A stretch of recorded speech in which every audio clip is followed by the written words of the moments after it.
There was no one stronger than cultivator Makoto Yaemori on the Luke continent. He was absolutely invincible. Neither monsters nor demons could defeat and kill a warrior, because no enemy was capable of intimidating a person who had reached such an incredible form.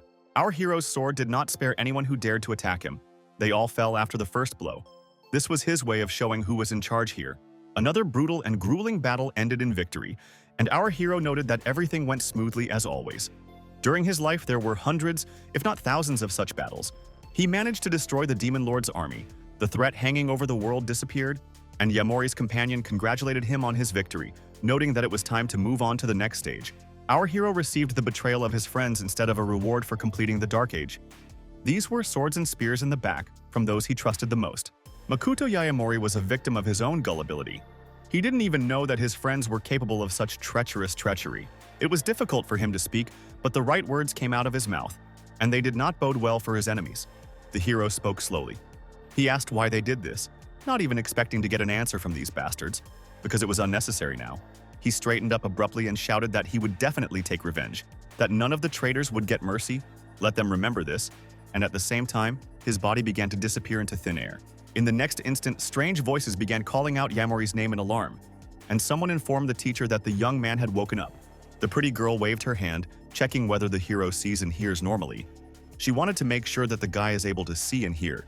Makoto Yaemori was sitting on the floor with his back against the wall as a crowd of classmates and teachers gathered in front of him.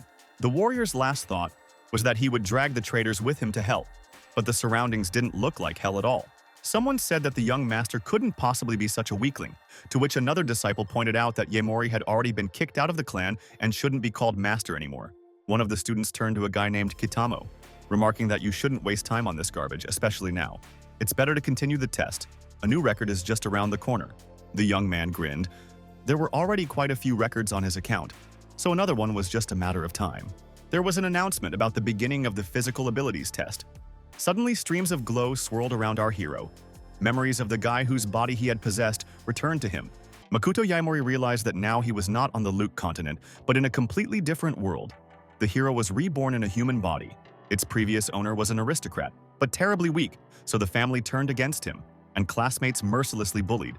The attempt to rise was not very successful. The great warrior literally trembled at the thought that after death, he was transported to another world and again became a nobody.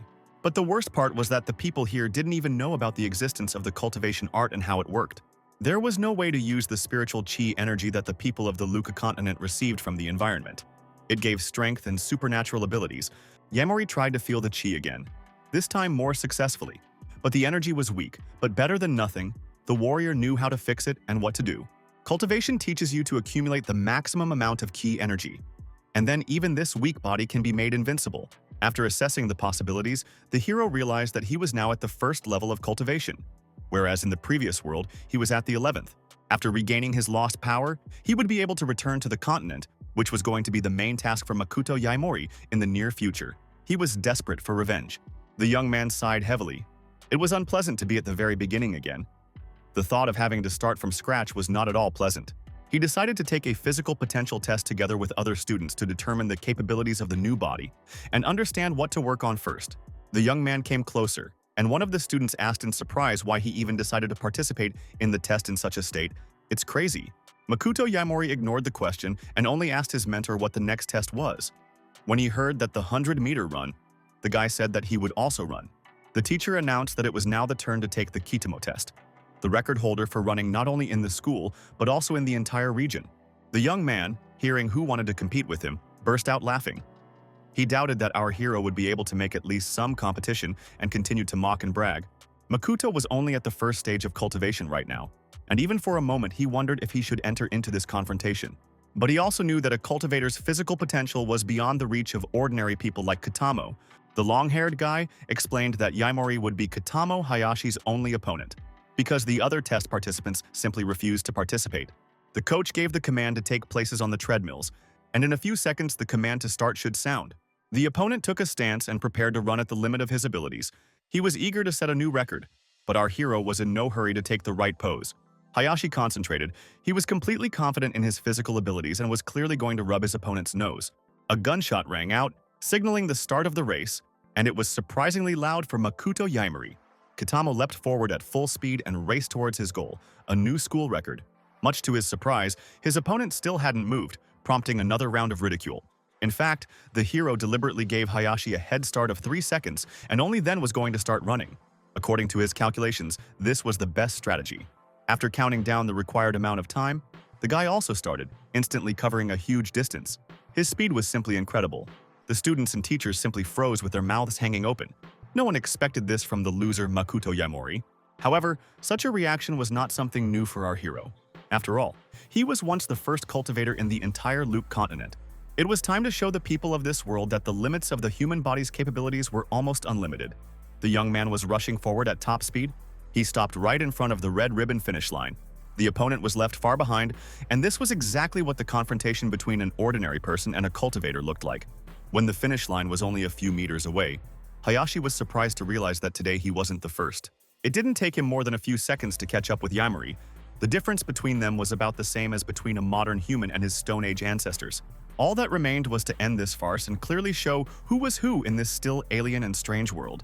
Our hero calmly stretched out his hand, pulled the red finish line towards him, and did not give the opponent a chance to finish the race as the winner.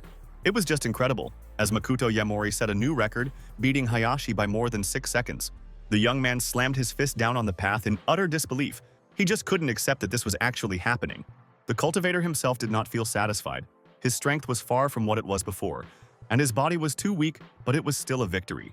However, the warrior did not get the worst body. His potential was actually huge. With proper training, progress can be very fast. As we know, Makoto was once the strongest cultivator of the Luke continent, and for 50 years he honed his skills, trained his body, and controlled chi energy. The warrior had countless followers, and there were also plenty of enemies, but none of them could even come close to matching his strength.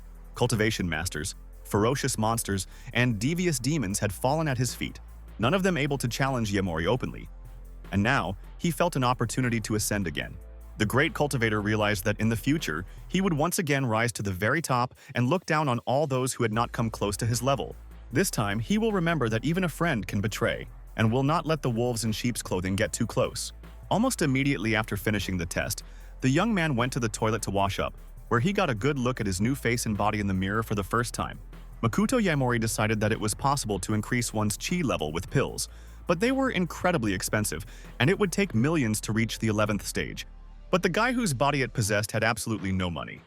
It was impossible to buy even the simplest ingredients. This meant that he would have to rely on his own skills. The cultivator remembered that he could create talismans. They could be sold. The only problem was that there was not enough money for even the simplest materials, and the situation became absurd. To get his revenge, he needed to rise up again and become powerful. But to do that, he would first have to learn how to make money in the new world. The young man's thoughts were interrupted by a chuckle behind him. As if Hayashi wasn't going to end the confrontation on the treadmill, he enlisted the support of 2 thugs and went in search of our hero. Noticing him in the toilet, the record holder said that it was pointless to hide from the deserved punishment. The opponent brought with him friends, the head of the boxing club Osaka Haru, and the captain of the track and field team Hakubo. The cultivator searched through the body's memory and found that the 2 had taken money from the previous owner under the guise of protection fees, Hada Leiki and Akira.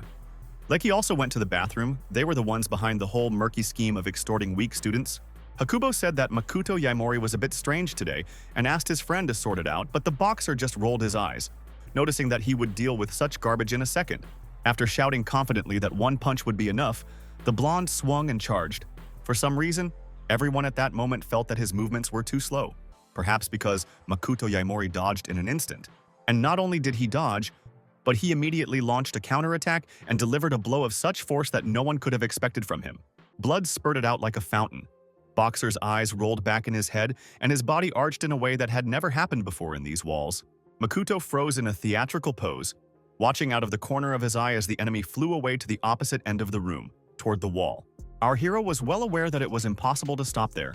A series of kicks was merciless. One of them landed squarely in the face of a long-haired hooligan who was bullying him before the 100-meter race. The other 2 froze, not knowing whether to run or pray, shaking with terror. But it was still too shameful to run. The cultivator wasn't going to be bullied and bullied. The enemies of the guy whose body he possessed didn't know who they were messing with yet. They pulled themselves together and tried to counterattack. And it was a fatal mistake. The attack failed as soon as it started. The young man stopped their attacks by simply stretching out his arms, which was enough to instantly disarm both of them. A small, almost smug grin spread across his face as his enemies realized that they couldn't break free of their grip. The young man's fingers tightened, and they both fell to their knees, begging to be released and not hurt in broad daylight. In response, Makoto Yamori suggested that you calm down and just enjoy the moment while you still have the chance. The screams of the bandits grew louder. The pleas became more desperate. The scene teetered on the edge. A little more and chaos would reign. Having heard enough pleas for mercy, our hero did not just let go of his hands. He hit the enemies with terrifying force against each other and only then let go. When Hakubo realized that it was a bad case, he stammered out an apology, asking for forgiveness and offering to forget all misunderstandings. Out of the corner of his eye, Makoto saw a boxer sneaking up from the flank and clearly wasn't going to give up so easily. He tried to throw a punch, but his arms wouldn't work. His muscles were cramped from the previous blow, and the blonde swore angrily. Still, Osaka Haru lunged forward, intending to slap the face of the impudent man who had allowed himself too much. This time, his speed was not enough again. Makoto Yaimori was faster and slapped the boxer's cheek even harder than before. The enemy flew into the yellow wall, throwing his head back theatrically. It was obvious that he would not recover so quickly now. The meaningful expression finally disappeared from the blonde's face, and consciousness left his body for the next half hour. The cultivator's eyes flashed with rage as he fiercely threatened that there would be no mercy next time. Let the hooligans remember this. Hakubo clasped his hands in prayer, hoping to remain unnoticed, whispering that our hero was a real monster. The hooligans started apologizing all at once, their words interspersed with desperate pleas not to get too close, all three of them shaking. Realizing that the desired effect was achieved, Makoto calmly stated that, in this case, they should return what is rightfully his. The scoundrels pretended that they didn't understand, although in fact they understood very well that the guy wanted to return his money, which they knocked down for protection. He glared at the bandits and once again repeated that they had taken something from him not so long ago. It was time to return it. From horror at hooligans, tears splashed from eyes, and they promised to return everything to the last kopeck. With a bow, Kitamo handed our hero everything they had on them in cash, which he hoped would be enough. Makoto Yaimori walked down the corridor while the students dragged the battered boys to the infirmary and wondered if he had gone too far. But the bullies still wouldn't have dared to complain. The young man thought that the school was too crowded. He would have to think of something to spend as little time there as possible. A nice compensation was a decent bundle of bills. The money was obtained much faster than expected. This amount should have been enough to buy the necessary ingredients to create talismans. This would be the first step on the road to sweet revenge. In fact, in the world where our hero came from, talismans were mostly used by low-level cultivators. As a rule, they were subordinated to one of the elements, so the materials for creating them were selected accordingly. Cultivators could use talismans to ascend one or more steps, but this didn't always work, although it gave them the opportunity to cheat. By infusing special ingredients with chi energy and sealing it in paper, Makoto Yaimori could achieve several different effects. Even as a first-stage cultivator, he was able to create a whole batch of such artifacts without much difficulty. Soon, the colorful pieces of paper were completely ready for use, and all that remained was to sell them profitably. The young man sorted them into neat piles by color and superpowers. It turned out quite a lot. The cultivator was satisfied. Now he had the opportunity to enrich himself quite well, which means buying even more quality materials and strengthening this body. After thinking about this, the hero looked around. It was necessary to find a suitable place for training and other important activities. A few days later, he was quite comfortable in the city and even managed to find a suitable route for morning jogging. But the sale of talismans did not go on. For 3 weeks, they did not manage to sell a single one. People were suspicious of such things. One day, the young man heard some kind of plaintive barking under his feet. He had never met dogs before, so he was surprised. The animal whined piteously, and when it realized that it had managed to attract the guy's attention, it began to do it even louder. The dog was badly maimed and could barely stand on its paws apparently. It had a hard time. Apparently, the animal was hit by a car. After a second, the dog collapsed on its side, all its strength completely exhausted. Makoto Yaimori squatted down to get a better look at the dog's wounds. He thought it was a great opportunity to test the effectiveness of his talismans. He took out a green piece of paper and it immediately began to glow slightly, activating healing properties. This talisman was supposed to strengthen the dog's body and heal all physical injuries. The glow was getting stronger by the second. The animal happily jumped up and began to bark gratefully. Not a scratch was left on it. It seems that the cultivator did not lose his ability to create artifacts. With a satisfied look, he patted the dog. The rapid healing was a pleasant surprise for it, and good news for the young man. Suddenly, the beast bared its teeth and began to growl, as if those responsible for its injuries were approaching. There were Showada, Nas Glacier of the Wada Empire, and Shizuri Suga. From the Suga clan, the guy asked the girl not to worry. It's just a dog. It's not scary if it dies. The girl was indignant that he hit the animal and now does not allow to take the dog to the vet, completely lost his conscience. Before she could finish speaking, Shizuru's eyes widened in surprise. Apparently, the trip to the doctor was now cancelled. The animal was picked up by some guy. It was completely unharmed. This completely did not fit in with the previous events. The girl rushed to him, shouting how this is possible, why the dog is healthy, and what the hero did. Wada shouted that some garbage is devouring their time. Shizuru said that she thought the dog would not survive. She was covered in blood, and now there is no trace of the wounds. How is this possible? Makoto Yamori was in no hurry to answer. He was carefully looking at the stranger. She had a package with the hospital logo. It seems that the girl was going to visit someone. This was the perfect opportunity to finally find their first customer to buy the talisman, and it was a chance that couldn't be missed. The hero showed a piece of paper and said that he used it. It is a healing artifact that completely cured the dog. Wada didn't give Shizuru a chance to take the talisman. He pushed the hero's hand away, shouting that he was a pathetic fraud and was trying to fool them. The young man said that Makoto deliberately threw the animal under their wheels to breed for money. The girl again ignored her companion and only asked if the talisman would work on anyone, or just a dog. After realizing that she wanted to save someone, the cultivator explained that it was possible to heal anyone, even someone who was in a coma. He explained that this artifact is called spirit purification, so it is suitable for those cases when consciousness has already left the body, and not just for diseases and injuries. Shaw shouted that if his cousin expected to save her mother with a piece of paper, it was time for her to see a psychiatrist. Our hero continued to explain how to use the talisman. It should simply be brought to the one who needs to be healed. He showed the bundle of artifacts and named the price. The big ones cost 20,000 yuan, and the small ones cost 10,000 yuan, not that expensive for saving a person. Shizuru said that she would give him 50,000 and take everything she had, and Wada yelled that she was definitely crazy. He raised his hand to push Makoto Yamori away, telling him that it was time for him to just get out of here and not mess with them. The cultivator grabbed the attacker's wrist with such force that he fell to his knees. The girl has already agreed to the deal and no one dares to stop it from taking place. Our hero calmly said that anyone who dared to stand in his way would regret it, but his eyes burned with the fire of rage. In the next instant, the cultivator yanked Wada's arm and threw him several meters away, as if he weighed nothing at all. He took the check and handed Shizuru a few more talismans of different colors. There were more than just healing ones. Yellow had protective properties, and red had the ability to summon a fireball. This might come in handy, but still, our hero really hoped that this would not happen and the beauty would not need mascots in the near future. The girl thanked him. She was even a little touched. But that was the end of the conversation. She didn't even have time to ask what the guy's name was. I had to call out to him and ask the appropriate question. The probability of getting an honest answer was extremely low. He was already some distance away, and without turning around, he waved his hand, saying that his name was Makoto Yaimori. The dog decided to accompany the cultivator. Shizuru silently watched them go, and her cousin, who managed to get to his feet, hissed that the guy was definitely a fraud. The beauty clutched the talismans in her hand, and she knew that it was a little naive to trust a stranger, but still it gave at least some hope. Our hero slowed down a little so that the dog could keep up with him. He had already decided that he would keep it for himself. But if you have a pet, you also need housing. Since the money was on hand, it was possible to find an apartment. It was also a good idea to find medicinal herbs for cultivation, Yamori muttered to himself. But immediately the dog became alert. She turned around and began to stare intently into the bushes, after which she gave the signal with a loud and joyful bark. The house that the dog was looking at was almost completely enveloped in a blue glow of chi, as if there was some unusual flower growing in the front garden. Looking in the right direction, the young man almost sat down in surprise right on the road. The dog showed him a real gift. There was a silver heartgrass growing in the garden near the mansion, which made the entire area bathe in chi. Meanwhile, Wada was struggling with the effects of the guy's fingers, death grip on his wrist, and the wound needed to be treated.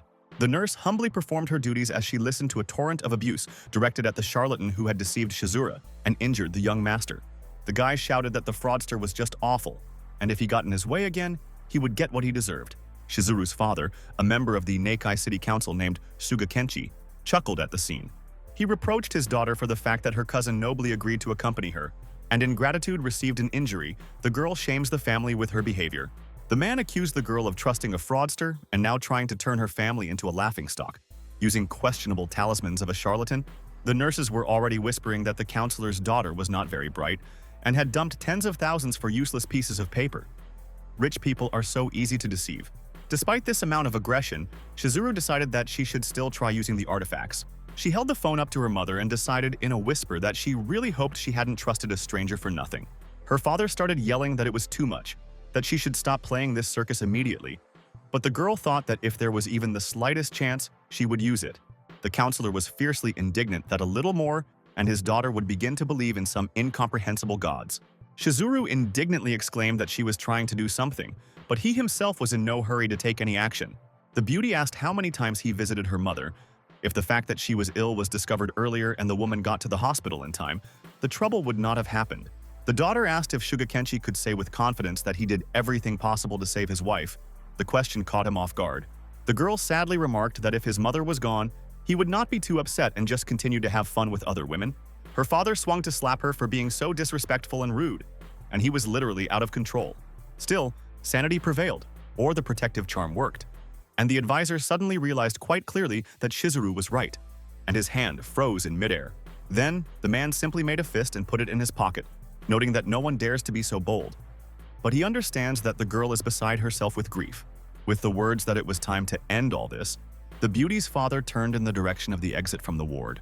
Shugakenshi said that he would go for the doctors to disconnect all these tubes. His wife has been in a coma for too long and there is no hope. Shizuru started crying. She promised her mom that she wouldn't give up and let this happen. The hand holding the talisman started to shake.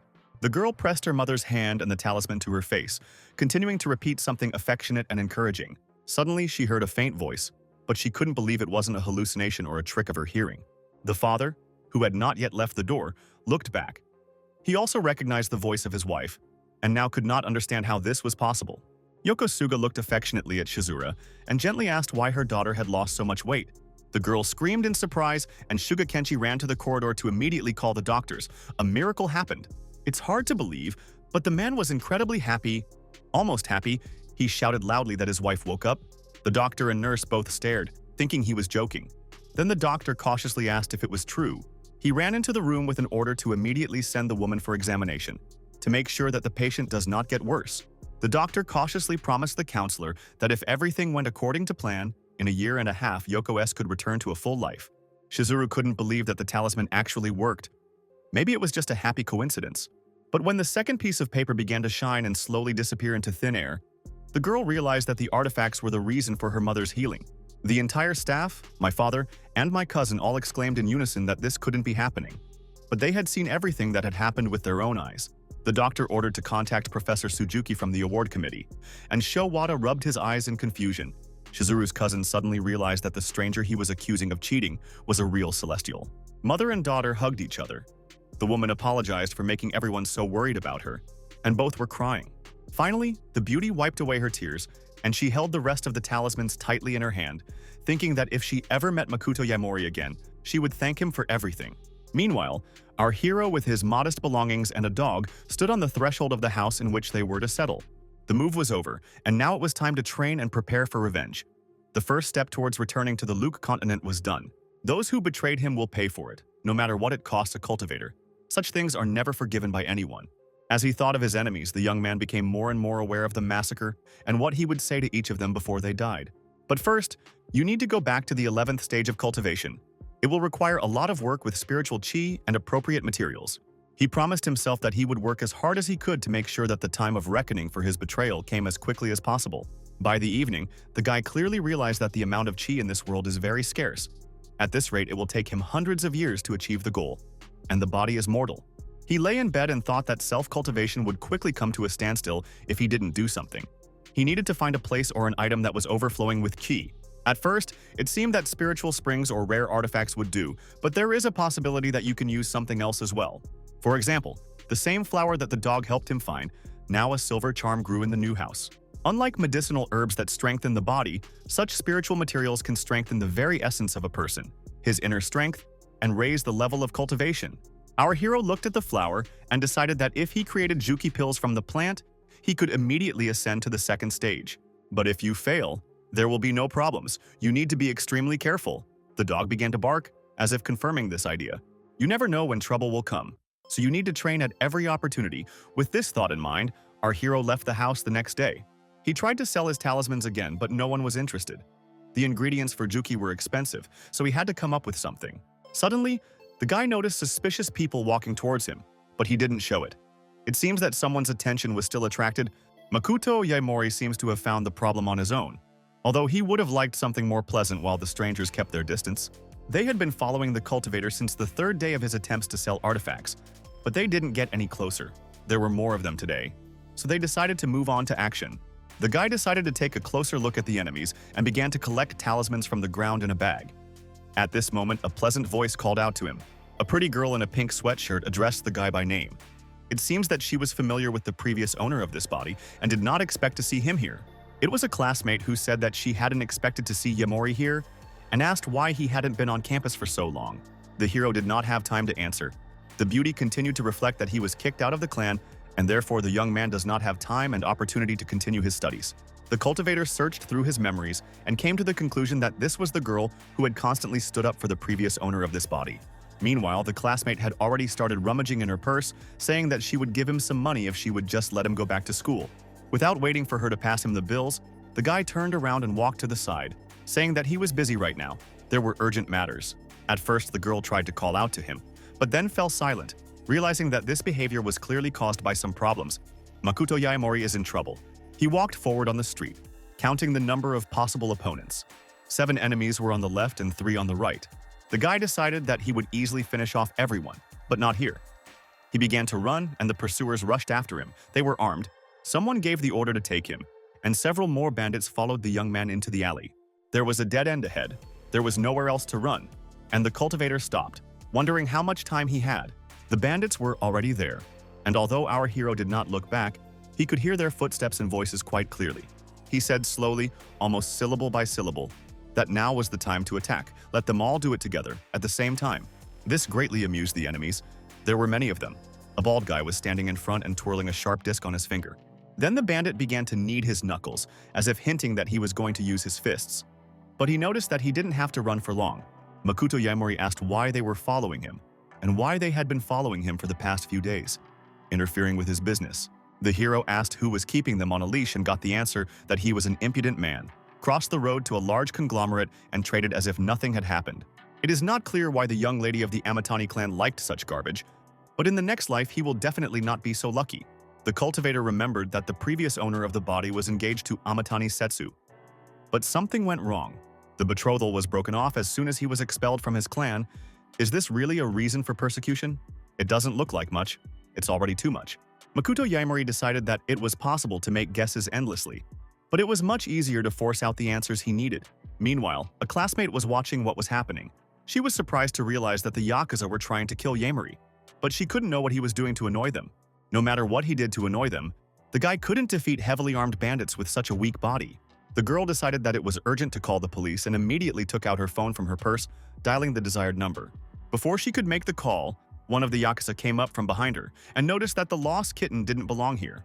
With a ferocious face, the bald man asked who the beauty was calling, and it was obvious that he already knew the answer. Our hero heard Mochiyama shouting to be released immediately. He guessed that the classmate followed him. The bandits started whispering among themselves about the boss coming. They even looked a little scared. Finally, a bandit with scars appeared. He literally dragged the young man's classmate by the scruff of the neck. Makoto was furious. He didn't understand why the beauty was getting into trouble, so she was putting his plan in jeopardy.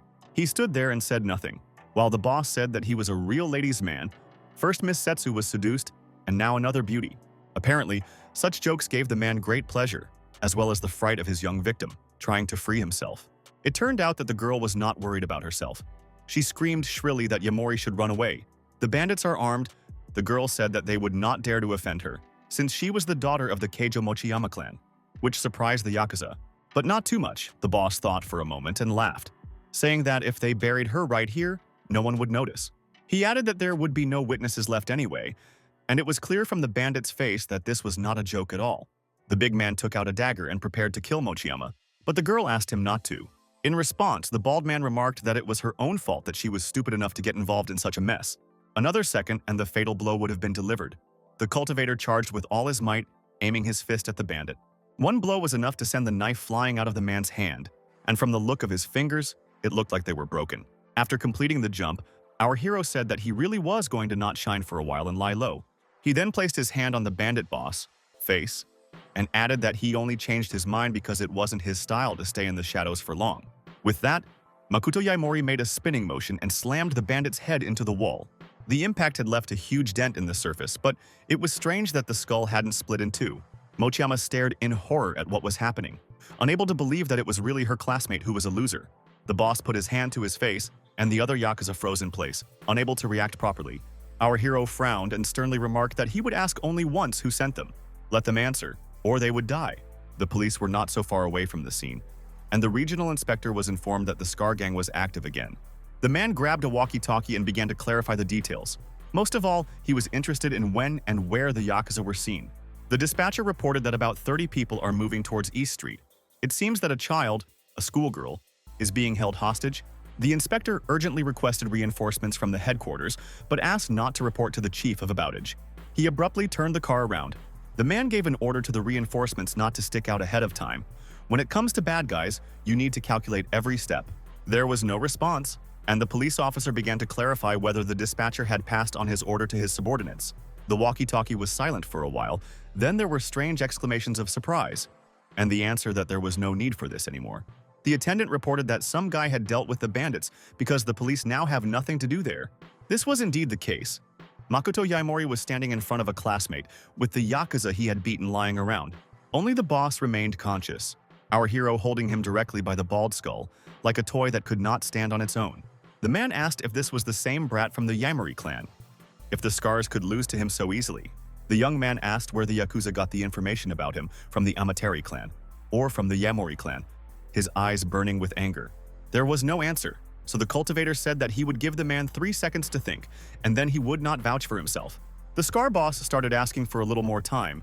It's hard for him to speak. The man's tongue really didn't obey him. Here, behind our hero's back, the order was given to stop and not move. It seems that new participants in this protracted scene have appeared. It was the police.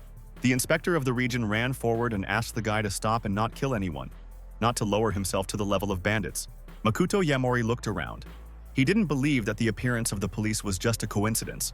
Someone had given them the information they needed. He was trying to figure out what was best to do. He didn't want to leave the boss alive at all, and there was every chance of breaking through by force. But still, going against the law enforcement agencies with this body and its social status will not be so easy. It is a big risk. The young man decided that he would obey the order and then release the head of the boss of the criminal group. The man immediately began to convince the police that he was fine. It is not necessary to take any additional measures. The inspector exhaled. He managed almost at the last moment, not allowing the guy to become a murderer, getting involved in problems with the law. He still couldn't believe that this schoolboy had managed to defuse a Yakuza with his bare hands like this. The policeman introduced himself. His name was Kreya Haruk. This is his precinct, so we need witness statements. Mochiyama waved a little sheepishly and said that it was very nice to meet the inspector. Kreya replied that there was no need to worry too much about the mess. His colleague, Rokuhara Fumiya, would clean up and make sure everything was in order. Our hero was a little afraid of the fact that the government is tracking all the incidents. Meanwhile, the police asked to tell in detail what exactly happened here. Then there was a loud shout, and someone announced that they had arrived just in time to prevent the criminal from escaping from the scene. It was the same boss whom I asked not to inform. He gave the order to immediately arrest the guy. Aonij Reizuo, the police commissioner, said that a report should now have been drawn up on these students. Among other things, he has a warrant for the arrest of Makoto Yaimori. The man bent down to the young man's face and showed him a piece of paper. Mochiyama indignantly stood up for her classmate, saying that this was out of the question. The Yakuza attacked first. The man replied that he didn't see it, but he watched the guy turn them into a chop with his own eyes, and the boss of the bandits chuckled happily. The inspector was indignant. He said that Oniga knows perfectly well who these people are. It is not clear for what purpose they are being protected. At the reproach of saying something wild, the commissar flushed with rage, his eyes blazing with evil fire. The man threatened to strip the subordinate of his badge for such words. Since when did he become so bold? He swore, not intimidated by the prospect, all the cop wanted was a fair investigation. Rokuhara Fumiya tried to calm the inspector down, but it was obvious that he wasn't happy about getting a new chief. Then our hero suddenly said that if so, let them arrest him. And Haruk exclaimed in surprise that this was madness. Makoto Yaimori was calm. He realized that the puppet master had pulled the strings to frame him, so it would be easier to find out who was behind all this. Aonega laughed that the young man was too trusting for a criminal, too naive a student, and shook off the inspector's hand. The guy decided that if he didn't deal with this, his cultivation progress would be compromised. So he started asking questions and was the first to ask how the police knew that he was a student. The commissar frowned. He didn't even notice that he had let it slip. He needed to get out of it somehow. Meanwhile, our hero cheerfully asked if Onaga wanted him to deal with his master. Then there would be no problems. The man stiffened and turned to leave, claiming that he had no idea what the young man was talking about. The commissar walked towards Mochiyama, who was starting to panic from excitement. While Fumiya approached Makoto Yamori, the guy was holding a button in his hand. He looked at it carefully and sighed that he accidentally tore it off. Onaga grimaced again, unable to understand when the boy had managed to do this or why he was being provoked. The handcuffs closed around the cultivator's wrists, and he calmly announced that he would take something more substantial than a button from the commissioner next time. The man swore and threatened that our hero would regret that he allowed himself such impudent behavior. It was dark and gloomy in the cell, which wasn't exactly a good mood, but Makoto Yamori wasn't here yet. Sitting on a bench with his back to the entrance was a man who, judging by the outline of his figure, was quite large and strong. One of the policemen tapped on the bars of his cell, saying that the order had arrived. Let him get ready. The man was reading a book. He didn't say anything to the fact that someone who should be eliminated would appear soon, but he flexed his muscles a little. Then, the bandit with burning eyes slammed the book shut and loudly said that the order was accepted. Everything was going according to plan. Our hero was brought into the room. He had never been in prison before and was now trying to look around. The lock clicked, the cell doors opened, and now Makoto Yamori was going to try out what a pre-trial detention cell was like. The guards stopped on either side of the entrance, and our hero slowly but quite confidently stepped inside. The young man immediately felt threatened and simply asked for what purpose they decided to attack him. He began to look at what was inside. It looked quite interesting. It seems that they had already prepared for the newcomer's visit. Looking at the big bald man who had slammed the book shut but hadn't attacked yet, Makoto Yamori initially thought that this was the leader. Without letting go of the folio, the bandit said that he would never have laid a finger on such a child as our hero before. He has always had principles that should not be violated. But still, money is now a priority. Funaki Masanari hired him to kill the guy. And even if such an opponent is of no interest to him, but the reward is too tempting. The goon stood up and began to stretch his arms, asking the young man to do him a favor and not fight back. It didn't make any sense anyway. Makoto Yamori frowned, realizing that this was not the main character at all. He asked if it was really another 6 in front of him, so it wasn't interesting. As soon as the guy entered the cell, he felt a slight burning sensation. There could be no mistake, it was chi. But if a bandit knows how to handle spiritual energy, then there are also masters in this world. This was a surprise. The fight promised to be interesting. The bully loomed over Makoto, who was sure that the student was simply petrified with fear and unable to move. With words that would finish him off in 1 second, the man swung to deliver his killing blow. However, his hand seemed to pass through the air without reaching the target. The big man almost fell to the floor due to inertia. He cursed, trying to figure out what kind of joke this was. Nothing like this had ever happened before. At this time, Makoto Yamori's hand was placed on his face. The young man reported that his opponent seemed to have messed up something. The hero noticed that the only weakling here is not him at all, so it's time to update the information a little. With that, the cultivator slammed the bandit's head against the wall with all his strength, almost smashing it into the next cell. The blow was incredible, but did not cause much damage to the opponent. He immediately reached out and grabbed our hero by the leg. The assassin's eyes were burning with a surge of chi, and he swung it, lifting Makoto Yamori off the ground as if he weighed nothing at all. The throw was impressive. The guy hit the wall, flying through the entire camera head down. His enemy was satisfied, but the cultivator wasn't so bad either. He was on his feet in a second and took up a defensive stance. The bandit grinned and noticed that this pathetic student was not so simple. It was time to show him what real pain is. Makoto Yamori continued to stand quietly and look at his enemy. He was sure that he was not a particular threat. Enveloping himself in ki, our hero rushed into the attack with lightning speed, not giving the bandit the opportunity to put up a protective block. He raised his arm to strike and moved so fast that the big man didn't have time to get his bearings at all and just stood there. A series of punches knocked the man back like a rag doll, and he fell, thinking that he had never met anyone so fast before. The impact against the cell wall was much stronger this time, and the killer's ribs cracked and he gritted his teeth in pain. Blood spurted from his mouth, and the bandit swore obscenely, asking where the kid's strength came from and why everyone thought he was weak. Instead of answering, the young man made a jump, intending to attack from above.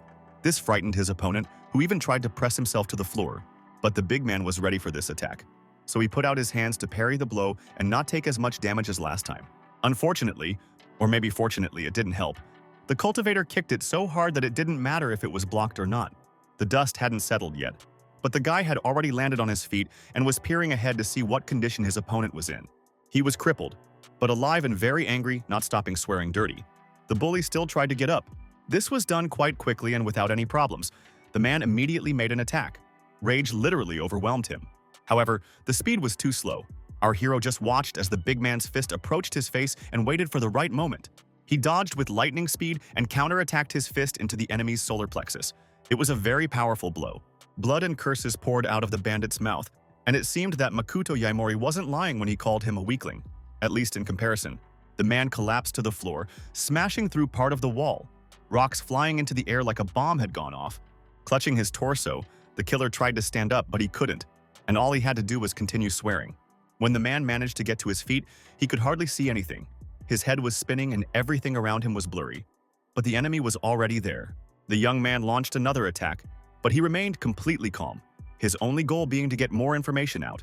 He slammed the big man's face into the floor, smashing through the structure, and it was now quite obvious who would be the winner in this confrontation. Pressing his head to the remains of the floor, the guy said that it was time to have a heart-to-heart conversation. He wanted to hear everything, and in detail. He pushed so hard that the bandit simply didn't have a chance to respond, so he had to loosen his grip a little. Our hero was interested in who sent the assassin, but most of all, where he got such a large amount of spiritual chi energy. In his office, Onage began to call someone, and at the very beginning of the conversation, he was informed that Makoto Yaemori was a real monster. The commissar was very surprised, saying that this was an ordinary student, a weakling who was kicked out of the Yaemori clan. What could have gone wrong? The person on the other side of the line tried to explain something, but Onage ordered the young man to be eliminated without any fuss, and by any means necessary. Hoshimoto promised to appoint a police officer as the head of the 3rd precinct, and the commissioner, with burning eyes, asked him not to forget this when everything was done. Meanwhile, the guy had found a chair somewhere and sat down across from the assassin, who remained silent. Finally, the bandit said that he greatly underestimated the student. The guy is clearly not a match for ordinary mortals, but such as him, a worthy opponent. Makoto Yaemori became wary as he realized that there seemed to be other cultivators in this world, which was a real discovery for him. The man explained that a couple of years ago he met an old monk in Ryugia. He was a very unusual person. The monk gathered the chi energy in his palms and split the wood like a splinter, something the bandit had never seen before. His jaw literally dropped, and the fighter decided that by all means he should find out how this is possible and learn how to do the same. The monk did not reveal all the secrets, but still gave the man a bottle of some special water charged with chi energy. For several years, the bully drank this water a few drops a day, diluted with ordinary water, and his body strengthened so much that it went beyond human capabilities. Makoto Yaemori had decided that there was a spring of concentrated spiritual water in Ryuja, so all he had to do was find it. Springs arise where there is a high density of spiritual chi energy. On the Luke continent, even a drop of such liquid was worth its weight in gold. It could help in cultivation. Our hero asked the bandit why he continues to work as a mercenary for ordinary people when he himself has long surpassed them in development. The man replied that his son has amyotrophic lateral sclerosis, and the bills for treatment are simply huge. You need to use every opportunity to get money. He shouted that you can't blame the father for wanting to save the child, he just has to earn money for treatment. The spiritual water did not work, only keeps him alive. Makoto Yaemori thought about it. He roughly imagined what kind of disease it was and was sure that it could help the bully. Well, whether it should be done, the question is. Finally, he sighed and said that he would save his son. Hearing this, the man turned pale and asked why to joke so much. The guy explained that spiritual water is a real poison for an ordinary mortal. In the diluted form of chi you can still use, but never in pure form. However, if you know a special technique, you can give chi certain properties, for example healing, as he did in his talismans. The bandit was indignant that he had never heard of any chi, and in general doubts that any piece of paper can have such power. The cultivator then pointed his talisman at the mercenary, and the entire area was lit up with a bright green glow. The man looked at his hand in surprise. The wound healed literally before his eyes. It was just incredible. Makoto Yaemori glared at the big man and offered him a choice. Either turn in the customer and heal his son, or die right here and now. It was clear from his face that this was not a joke, and any of the options that the bandit chose would be fulfilled.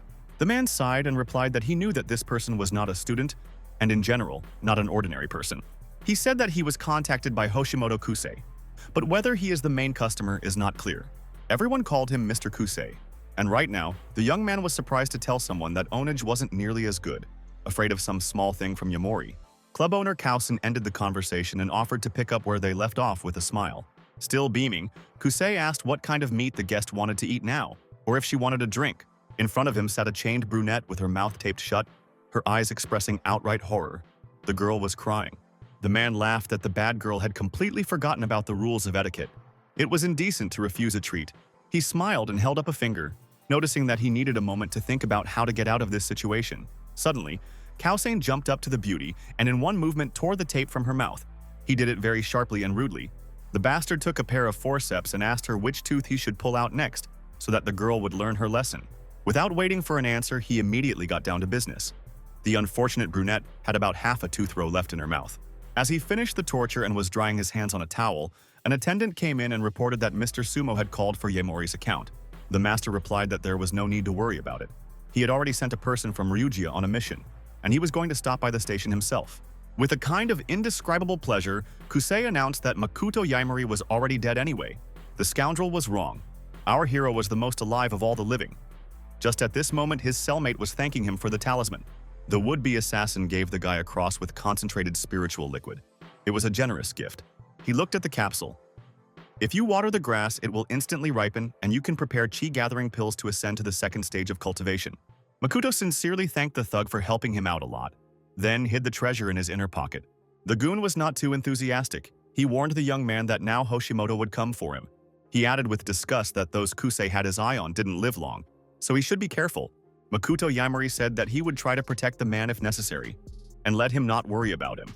Then the hero added that regarding Hoshimoto, he will definitely send greetings to the scoundrel personally in the near future. Meanwhile, a luxury yellow sports car pulled up to the Numi University building. The equally gorgeous Shizuru Suga came out of it, and she was very surprised that the guy who sold her talismans was the same Junior Yaimori. After looking at the lists again, she decided that it couldn't be a coincidence and then went to the administrative building. She decided to ask Uncle Jin in the administration office about Hiroto-kun's group and rushed up the stairs to the entrance. In Jin Mochiyama's office, Saki was already familiar to us. She was talking about the Yakuza. The rector shouted that he should not get involved in such matters so as not to ruin his reputation. The girl was crying. Kumori's secretary Hina tried to comfort her, but to no avail. Shuga shouted that the university should intervene. Yamori was kidnapped. The police are also on the case. The doors opened and the girls looked back. Shizuru was standing on the threshold. Her appearance was a pleasant surprise. She heard part of the conversation and clutched at the necklace around her neck, starting to feel nervous as everyone in the office was talking about Makoto Yaimori, her benefactor. In the commissioner's office, the inspector was indignant. He slammed his hand on the table and shouted that you can't just let go of the Scar Gang. They had been hunting them for several years. When Haruka indignantly declared that this was an abuse of authority, he would take appropriate action. Aonaga asked the Edge what evidence he could provide. Insulting a senior officer is a serious crime.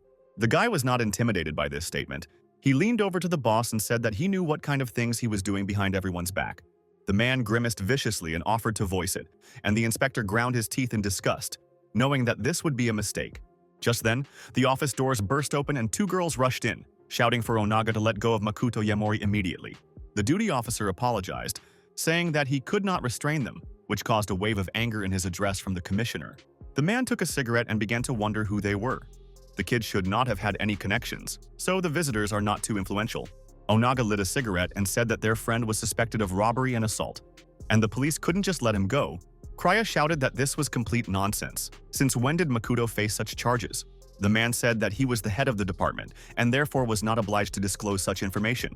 Mochiyama clenched her fists and asked why there are no Yakuza here. If our hero was arrested, then they should be taken into custody, otherwise it's corruption. The commissioner argued that he did not have to answer to them. If they continued to push, they would be arrested for obstruction of justice. Shizuru silently put her phone down on the table and said that she should try it if she had the guts, then sat down confidently in the chair, crossing her legs. The commissioner snapped his fingers and gave orders to arrest the visitors and take them to a cell to think about their behavior. 2 policemen went to Mochiyama, 2 more to Shizuru, who continued to sit quietly, swinging her leg. Onaga announced that the girls were arrested as accomplices in the crimes of Makoto Yaimori, and he was incredibly malicious. When Haruka was removed from the case for harboring a criminal and immediately sent for questioning, the inspector shouted that this was an outrage. Shizuru calmly asked what Director Ogi would think if Onaga made things up for everyone indiscriminately. The commissioner laughed, saying that such wording only further aggravates the girl's guilt. It is an impudence and an insult to a civil servant. Pretty Girl continued after noticing that someone was doing too many favors for Onaga, so it wouldn't be like that anymore. The man stiffened and looked at her carefully, then replied that now was not the time to complicate things. Shizuru asked if this meant that the matter of Maruto Yaimori could also be covered up with a tidy sum. Onaga took a drag on his cigarette and said that powerful people have their own privileges. Such is the fate of her friend, and she herself is no exception. The man said that after the attack, the police desperately resisted, because no one will be upset if the police report that everyone here died because of police resistance. This threat startled Haruka and Mochiyama, their eyes widening in horror and indignation, as if their boss had crossed the line. Shizuru calmly asked if Director Ogi had heard what Commissioner Onaga had just said. A cheerful voice came from the phone, assuring the young lady that he had heard every word perfectly, and the police officers gave a cry of surprise. The commissioner panicked, unable to believe that the person on the other end of the line was actually the same director of the Ogi. Shizuru asked if she should introduce herself, and then stated that Unaga was accused of having links to an organized criminal group, abuse of authority, and threats to the family of a member of the ride board. When the scoundrel heard that he was suspended and to be questioned, and that Ogi was coming here, he trembled and finally asked who was in front of him. Shizuru gave her name and family, saying that this should have been the beginning of their dialogue. But the planets were different. Onaga couldn't understand how someone from the most powerful Shuga family could be related to some pathetic student. Meanwhile, in Makoto's cell, Yamori wasted no time trying to figure out what to do with the cross. There was quite a bit of liquid in the tank on the decoration. You had to use it wisely. Apparently, this amount is only enough for one time, so our hero decided to act very carefully. Suddenly, footsteps were heard. Realizing that someone was coming here, the guy became alert. Then he realized that this someone was wearing heels and calmed down a little. Shizuru walked almost the entire corridor and almost reached the bars of the cell where Yakuto was sitting. But most of all, the young man was surprised by the fact that the girl had keys in her hands and she opened the door without any difficulty. Then the footsteps of another person were heard. Our hero expected that it would be the police who wanted to interfere with the beauty. To his relief, Saki Mochiyama appeared behind Shizuru and happily called out to Makoto Yamori, saying that it was a long time no see. Meanwhile, Kusei was smashing expensive vases with a golf club, shouting that all his minions were absolutely useless. He sat down and began to mumble that one was rotting in a cell, the other was dying. They were useless. You always had to solve problems yourself. The scoundrel growled that if the Ama clan's order wasn't carried out, then his head would immediately fly off his shoulders. Koshimoto's eyes shone with anger and despair. He didn't like it when his own life was threatened. The bodyguard behind him asked what his master planned to do if there would be any new orders. The young man stood up and said that he would use his best piece to try to capture Yamori alive to prove his loyalty to the Ama clan. Kusei angrily declared that he would deal with this garbage with his own hands. He had created too many problems. Meanwhile, our hero was at home and watching some stupid TV show. He was not in a very rosy mood. The young man had spent every penny of his money on materials and ingredients and was now completely broke. But it didn't matter, because it was now possible to concoct pills. Judging by the bright glow, everything was successful. Soon, Makoto Yamori was putting a cute yellow ball in his mouth to test its properties. The guy thought that even if it was a crude method, he just squeezed the dirty natural chi more tightly. But for this world it will do. The power is incredible. With the words that he had now reached the second stage of cultivation, the young man literally disappeared into thin air. He appeared as if out of nowhere right in the next room, and the dog squealed and whined loudly in surprise. The cultivator was satisfied. It had been a long time since he had used the cloud shadow step technique, and even a bullet couldn't hit him at this speed. He spent all the money, spirit liquid and ingredients. Funaki said that there is a spring in Ryugia, but for now, you can think of something in the city to advance further. The hero decided to use the connections of the one the bully was talking about. He took out a business card and dialed the number. But if the entrance fee is really 2 million, he will not get anything. Makoto Yamori shot down the challenge. His attention was drawn to an advertisement for Shugao beauty injections, which promised youth in one shot. Cheerful Beauties reported that just for almost 40,000 yuan, anyone can look no worse. This is the lowest price in history. Our hero realized that women in this world are literally obsessed with youth and beauty. He took out a beautiful box to put one pill in it. The idea was born spontaneously, but it turned out to be very successful. The guy decided to attend a social event and attach his miracle remedy there for a tidy sum. In fact, he had already been invited to the ball by Shizuru, Councilman Shuga's daughter, who had dined with Makoto Yaimori 5 hours ago. Thanks to her father's connections, the girl was on good terms with her superiors and the government, and it was not surprising that she managed to get him out of prison. But at dinner, the beauty behaved easily and at ease, completely not bragging about her position in society. This appealed to the guy, who also ate with pleasure, completely without hesitation. The conversation was very pleasant. Suddenly, Shizuru asked if he knew about the building where the office of a large cosmetics concern is located, and the hero nodded. The girl explained that the building belongs to her family, and tomorrow there will be a reception and banquet in honor of her mother's recovery. Hearing that she was asking him to come too, Makoto Yaimori was literally dumbfounded. At first, this idea scared him a little. Still, at the appointed time, he arrived at the designated Sugao skyscraper, where several windows were lit up, and the ball had already started on the top floor. Luxuriously dressed people were enjoying drinks and wine, some of them making small talk, others just looking around. It didn't occur to the cultivator to get a nicer suit. He came as he was, but he didn't forget to bring the pill box. It was a Juyan pill, and on the Luke continent, female cultivators would swallow it in batches. But on Earth, such a pill could make a splash and bring in a couple of million. This is exactly how the young man was going to earn money, only it was necessary to correctly advertise the tool. Makoto Yaemori carefully looked around the room and found an ugly woman. Such a chance was simply not to be missed. Hoshisu Eno and Hoshisu Shiro, Shizuru's uncle and aunt, greeted the guests. They advised the said woman to get married quickly. The clock is ticking. Hoshisu Masami lowered her head sadly. She was well aware that with her appearance, finding a fiancé wasn't easy even with her connections. Hoshiso Sura laughed that she might finally miss her chance and become completely useless to the clan. The girl tried to justify herself, but couldn't find the right words to answer, causing another wave of ridicule. Shizuru's mother stood up for the woman, ordering her brother to stop immediately, and Masami raised them all after her mother's death. His uncle's eyes flashed with fire, and he decided to remind his sister that he had already looked for a profitable match for Shizuru for a long time. It should also benefit the family. The girl's mother coughed with excitement. She had a special contract with her brother, which her daughters had not yet been told about. Meanwhile, Hoshisu Shiro asked about marrying the Ocho clan, which seems like a great idea to him. Meanwhile, Masami proudly replied that she had her own opinion on the matter. It seems that she has already mastered her emotions. This bold performance only caused the man to let out a loud sigh and then burst out laughing. When he had finished laughing, he began to yell angrily that a woman should not be selfish. He did not advise her to voice her opinion. He glared at Masami and asked her if she really hoped to regain her youth with their lousy makeup. Then our hero realized that his finest hour had come and loudly announced that he could do it without makeup. Then the guy added that it was still possible to speak more respectfully about a huge concern with world fame. Our hero asked Hoshisu Shiro to watch his words, and he will now show how much a woman can change. The man was surprised by this audacity and, sweating with anger, asked who this guy was in general. Uncle Shizuru started calling for security, but no one was in a hurry to respond to his call. Everyone just stood there and watched. Finally, her uncle's bewilderment began to strain her, and she introduced Makoto Yaemori, the benefactor who had saved her mother. The woman gently took the guy by the hand and loudly thanked him for the talisman that cured the disease. Our hero smiled and replied that it was an honor for him to do a good deed for such a beautiful person. Meanwhile, Hoshisu Siru blew his nose into a handkerchief, muttering that they were being cheated like suckers instead of medicine. They believed in trinkets. Makoto Yaemori apologized for not introducing himself, as he is a researcher specializing in time and energy and a business partner of Shuga.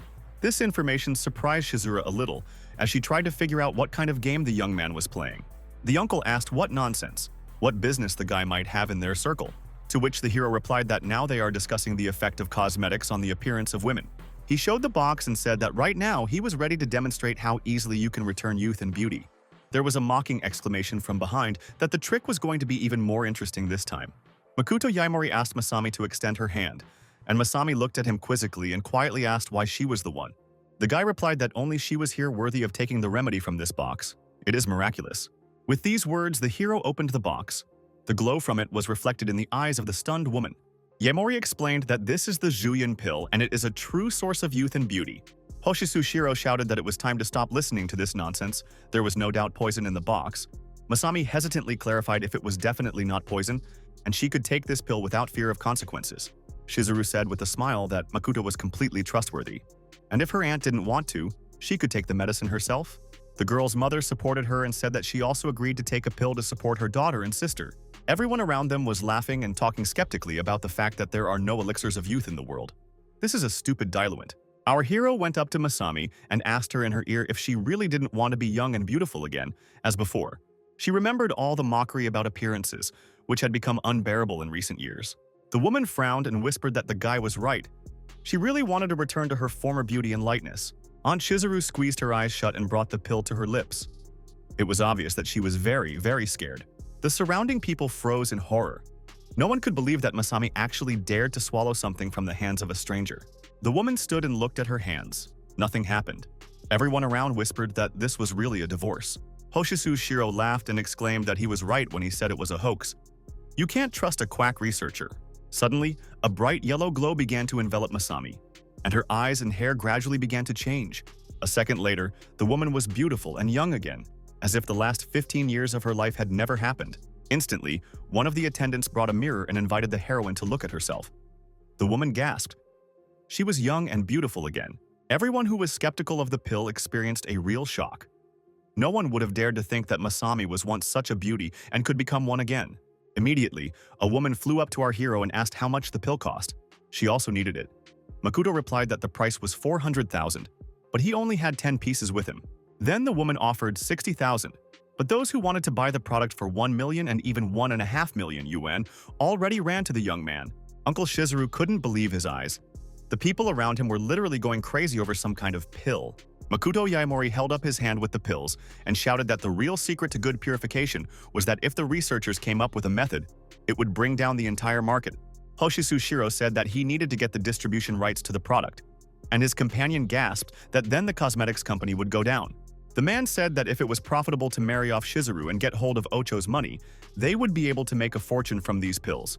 Immediately, some fat guy offered our hero 4 million for the rights. He also decided to rake in the heat while it was hot.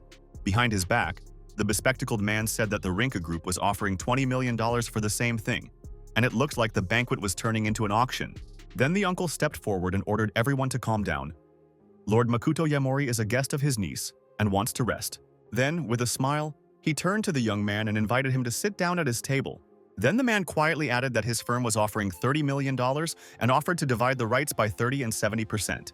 The guy asked how much to whom, if he was 70%, then the agreement could well take place. The man asked not to be stupid.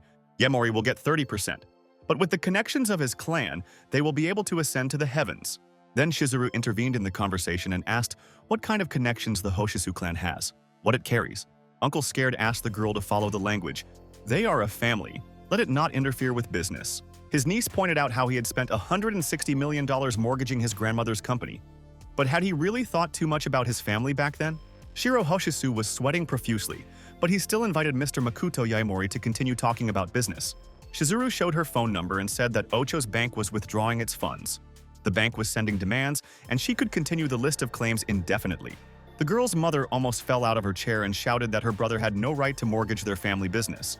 The man, sweating profusely, asked how Shizuru had found out about this, if she had really gone through the accounting department, or if she had done something else. The girl crossed her arms over her chest and instead of answering, asked why he was here. He wanted to rob his sister to the skin, as he probably already did with his grandmother. She angrily declared that she would not give her uncle a single yuan. Let him forget that he had a family. Shizuru ended up saying that Shiro Hoshisu doesn't have more than the $3 million he promised Makoto Yaemori, so he's the only one lying. The man fell to his knees and rested his head on the floor with sobs. Then he raised his face to his niece and tearfully whined that she was wrong.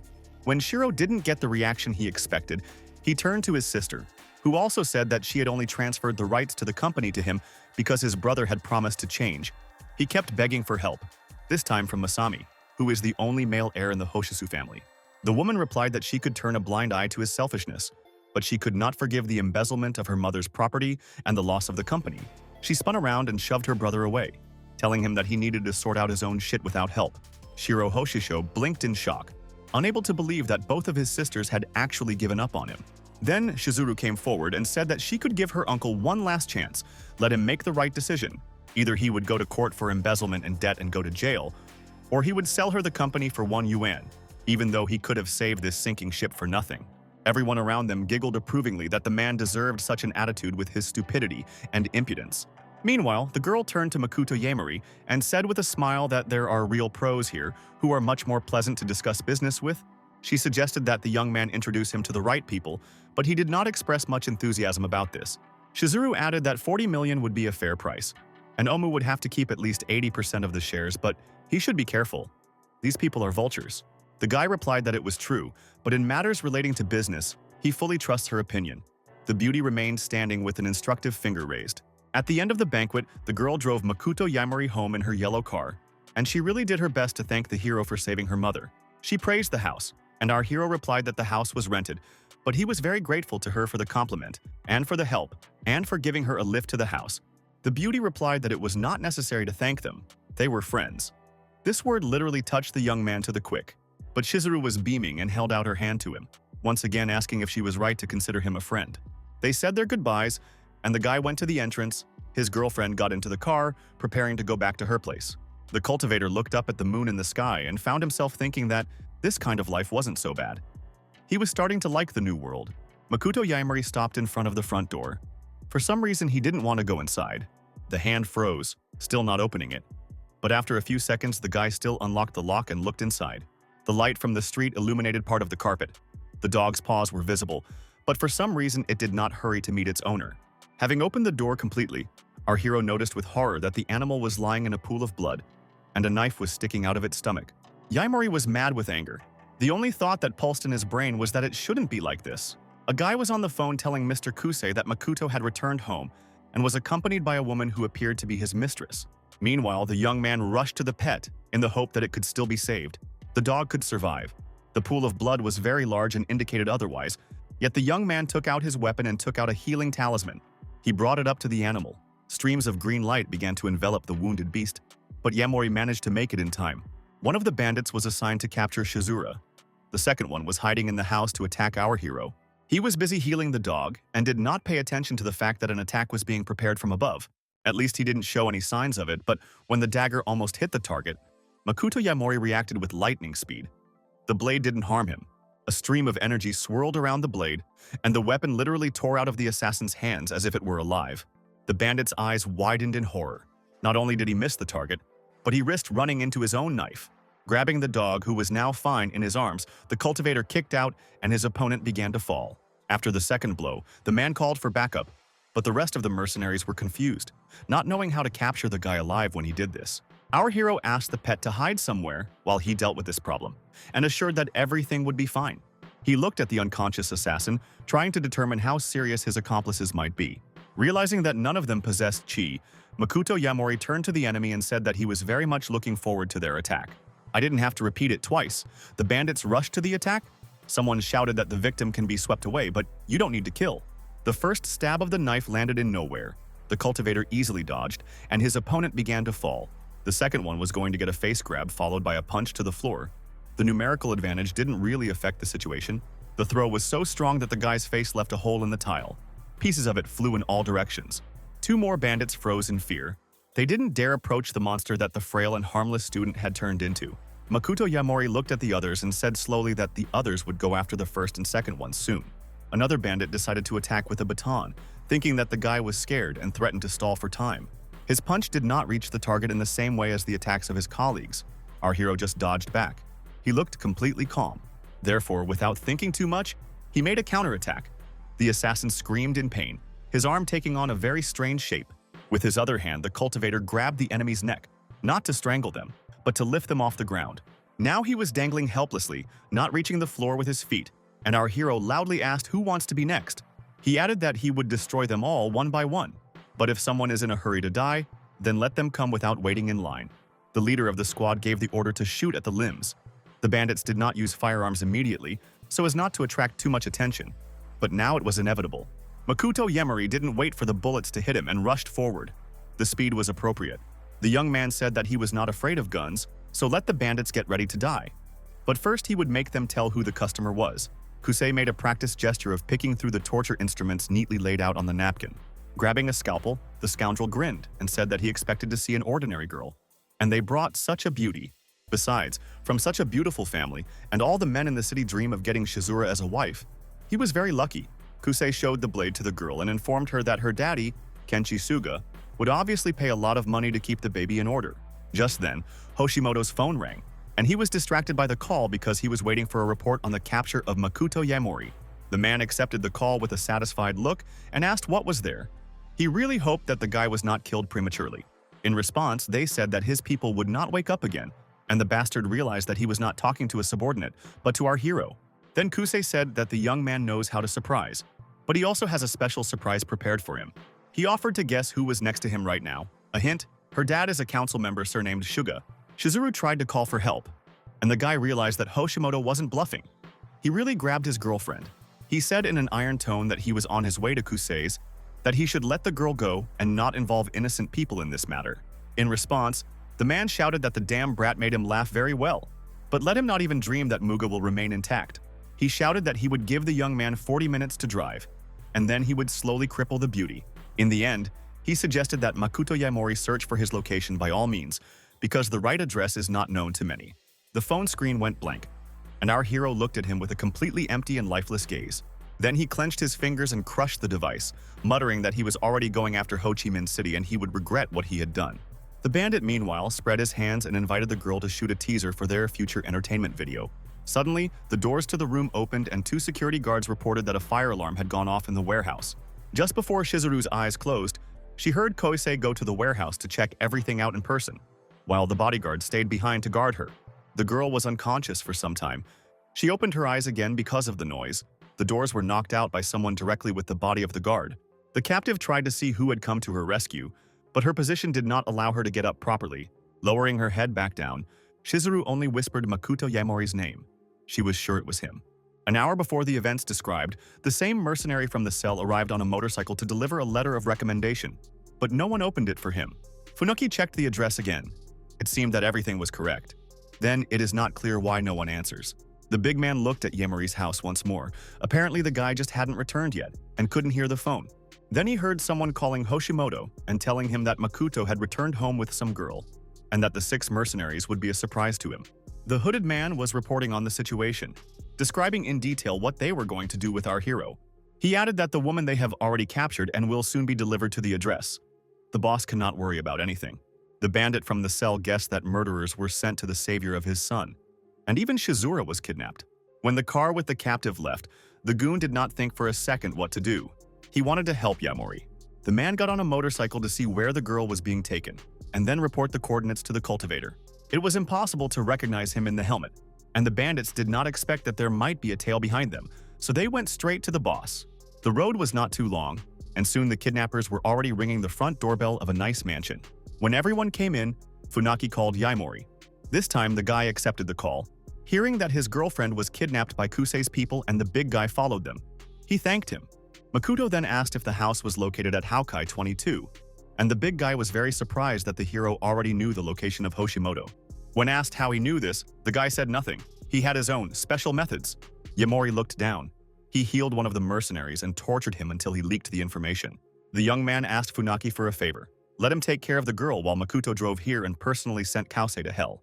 The big man nodded and quietly entered the mansion, just in time for the guards to knock on the door to report the situation in the warehouse. Their master began to resent that he ordered to cut off the fire alarm in the room. This should have been done immediately. He said that he would go and check everything himself, and let the security guard the girl and not let anyone inside. Left alone, the bandits began to whine about how difficult it was for them to earn their bread, and they were strictly forbidden to touch the woman inside. Funaki came around the corner and strode toward the guys. Hoshimoto he wouldn't have been able to beat, but these two were easy targets. They shouted that they couldn't go inside, but the thug had already activated his chi and was pointing at them, ignoring their protests. The man apologized in advance to the bald man for what he was about to do and asked him to be patient for a while. After that, he threw the guard against the doors with such force that he simply pushed them inside with his body. The path was clear and Funaki stepped inside resolutely. He was prepared for the guards to be there as well, but there was no one else in the room but Shizuru, and the bound girl called out to Yamori, and the big man smiled as if he owed him a favor. He untied her and put her on his shoulder to carry her away as soon as possible before Kausei returned. Since there were obviously other guards in the house, Funaki moved almost at a run, hoping very much to remain unnoticed. He reached for the door, deciding to use the car parked in the garden. There were no guards there. Everyone had gone to look at the warehouses. It turned out to be a mistake. Someone still noticed the abduction and immediately shot the bully in the leg. The man collapsed to the floor, and Shizuru fell with him, her hair flying up dramatically. Funaki tried to crawl to the door, but he already knew that they couldn't get out of here so easily, and Hoshimoto returned. The man with a satisfied face said that he simply had exceptional accuracy. And after all, it had been so long since he had held a gun in his hands, the bodyguard agreed. Thug couldn't understand why they'd come back so quickly, which completely ruined his escape plan. In the meantime, the scoundrel asked how the impudent man dared to walk around the house like this just under his nose. Funaki got up and laughed, greeting Mr. Hoshimoto as if nothing had happened and complaining that they hadn't seen each other for a long time. Kusei threw back his head theatrically and laughed, remarking that today was just a great day. Everyone had come to visit so that he could kill them. With a completely mad face, the scoundrel said that he was literally bursting with impatience to start this pleasant activity. Funaki replied that it was all just nonsense. He would only have fun after he was defeated, and he assumed a fighting pose. Meanwhile, Makoto Yamori had already arrived at the right address and was standing near the entrance, counting the guards. As he made his way to the entrance, the men bustled around and asked what the young man was doing there. There was no response. Our hero just walked forward in silence, accumulating the maximum amount of chi energy. Right in front of the gate, one of the guards tried to stop him, explaining that this is a private area and you cannot enter here. Instead of a greeting, he received an incredible punch to the face, and his glasses flew off his nose in an instant. The bodyguard himself flew off into the bushes, as if he had been hit not by a frail student, but by a high-speed train. The other guards came running up, armed with batons, but they didn't immediately get their bearings. The bandits tried to attack Yamori, rushing at him one by one, but the guy just walked forward, swatting them away like flies. He threw the men aside with a single punch and continued to walk towards the entrance of the mansion. There was no need to exchange for small things. Someone got hit with a fist, someone with a foot, but the result in any case remained the same. The security was deactivated. After finishing the last one, the young man leaped straight to the door so that he could enter. Makoto Yamori's only thought was that now Kusei would be responsible for everything, and it wasn't long before he died. Funaki, meanwhile, was fighting the bandits. He was already very battered. There were too many opponents. There were at least a dozen bodyguards lying on the floor. No wonder the big man was tired, and he was also injured. The big guy was already regretting getting involved in this business at all. He couldn't even save one girl. His self-esteem fell below the baseboard. Kusai snidely remarked that as soon as he finished with the man, he would send someone to pick up his wife and children, so that he would not be bored in the next world. The bastard enthusiastically announced that he would first cut people into small pieces, for reliability, so to speak. Funaki was about to say something, but then someone smashed the front doors to hell.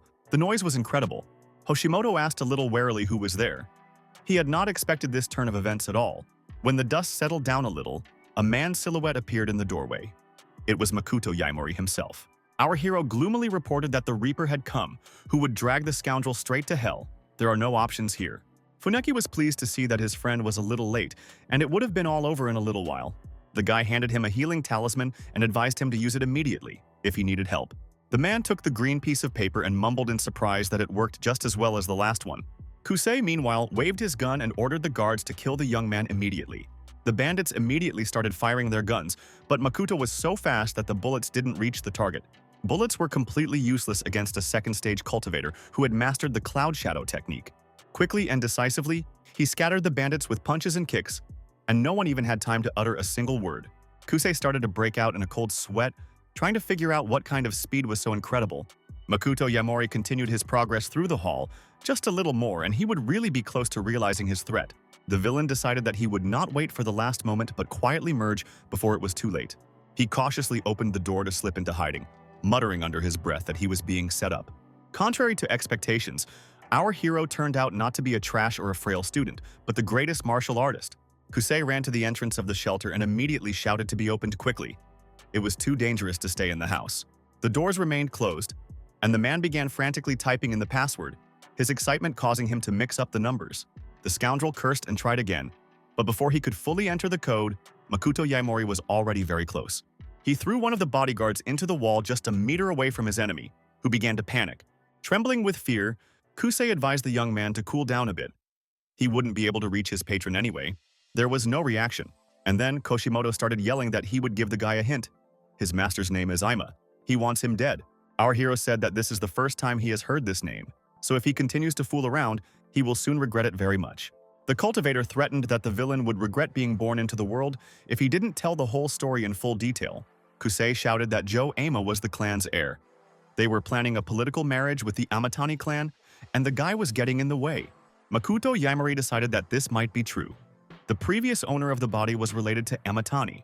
Koshimoto spread his hands and said that only the Ima clan could pull off something like this. And the hero had absolutely no chance against them. Having heard that this clan is full of masters, and Joe Ama himself is not a bast so, our hero was very interested. He asked if they were practicing cultivation, but Koshimoto didn't understand what they were talking about. But he started offering to put in a good word about the guy if he let him go. The villain continued to describe how valuable he was, which drove the cultivator literally mad.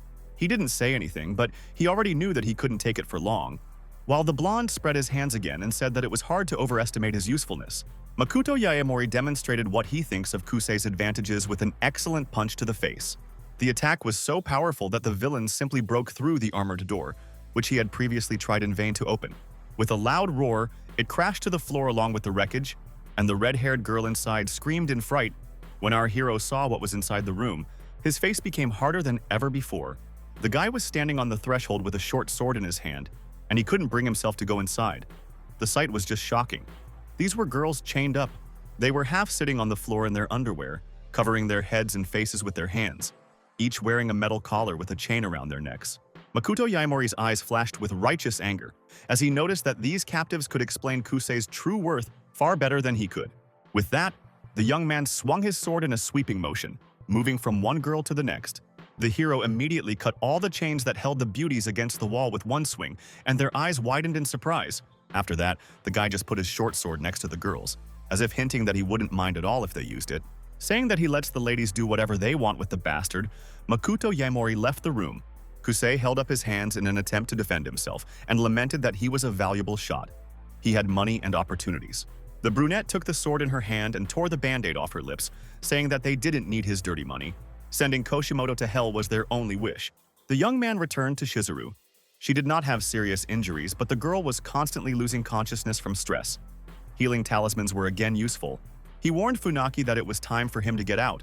The cops were coming here, and it wasn't wise to cross paths. And the big guy asked if the guy was sure that he could handle it on his own. The hero replied that he would return home as soon as he handed the girl over to the police. The bully noticed that now the guy knew what he wanted. I wonder how he will act next. Makoto Yaimori thought for a while, and then replied that he would find this Joe Ama first, and then just grind him and his entire family to dust. The very next day, our hero started training.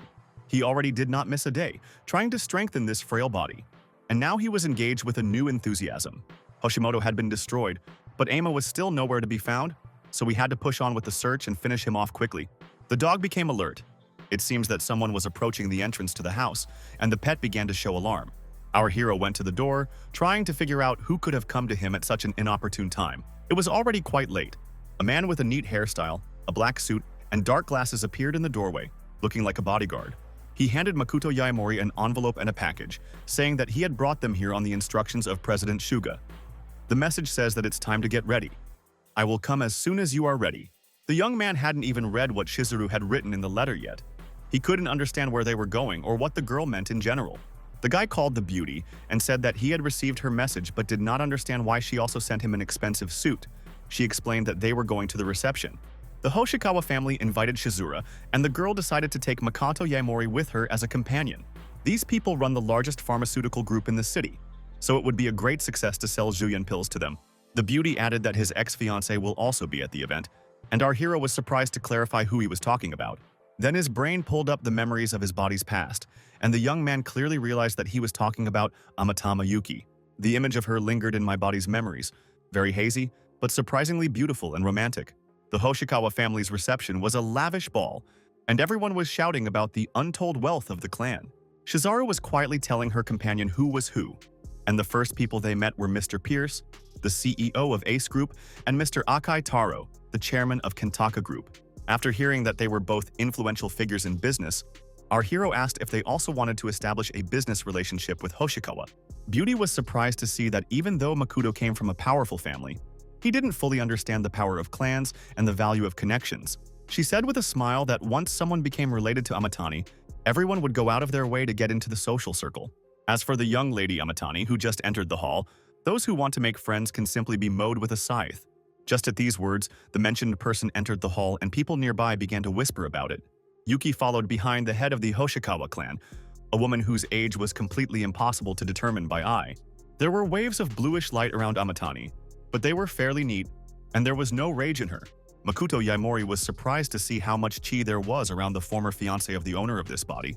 Amatani Setsu Yuki was the heir to her clan, and Nana Hoshikawa, the head of the Hoshikawa family, was very protective of her.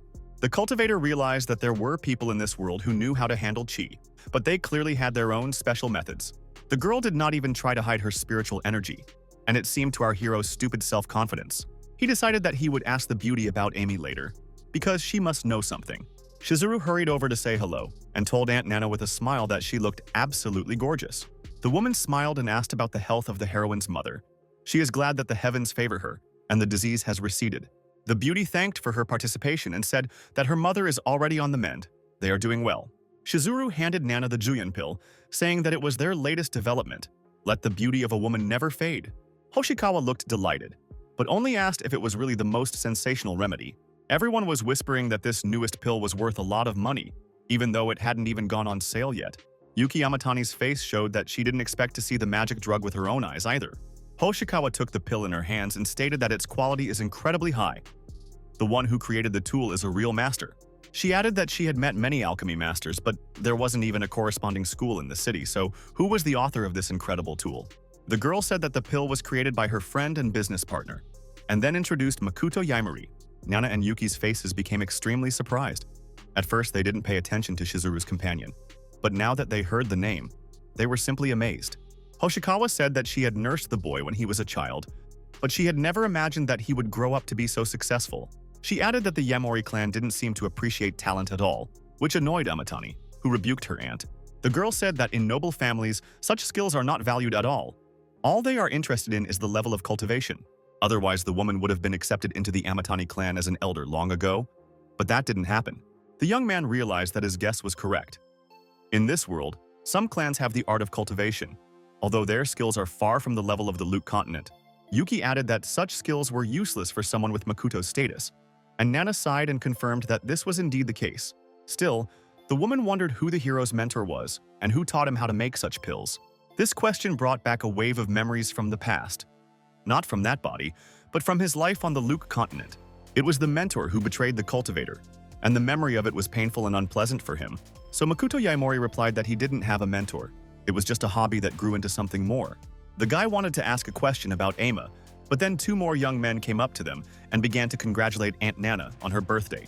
Moreover, the gentlemen began to do this from afar, forcing the cultivator to turn around and see who was heading towards them.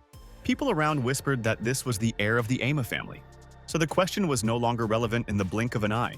My aunt was surprised to say that she hadn't expected Joe to come to her party either, and she looked a little scared.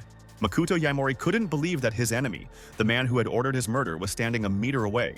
Meanwhile, Joe Ama spread his arms and said that Yuki would be offended if he didn't come to Aunt Nana's party. Then the guy squinted at Shizuru and curiously asked who she was.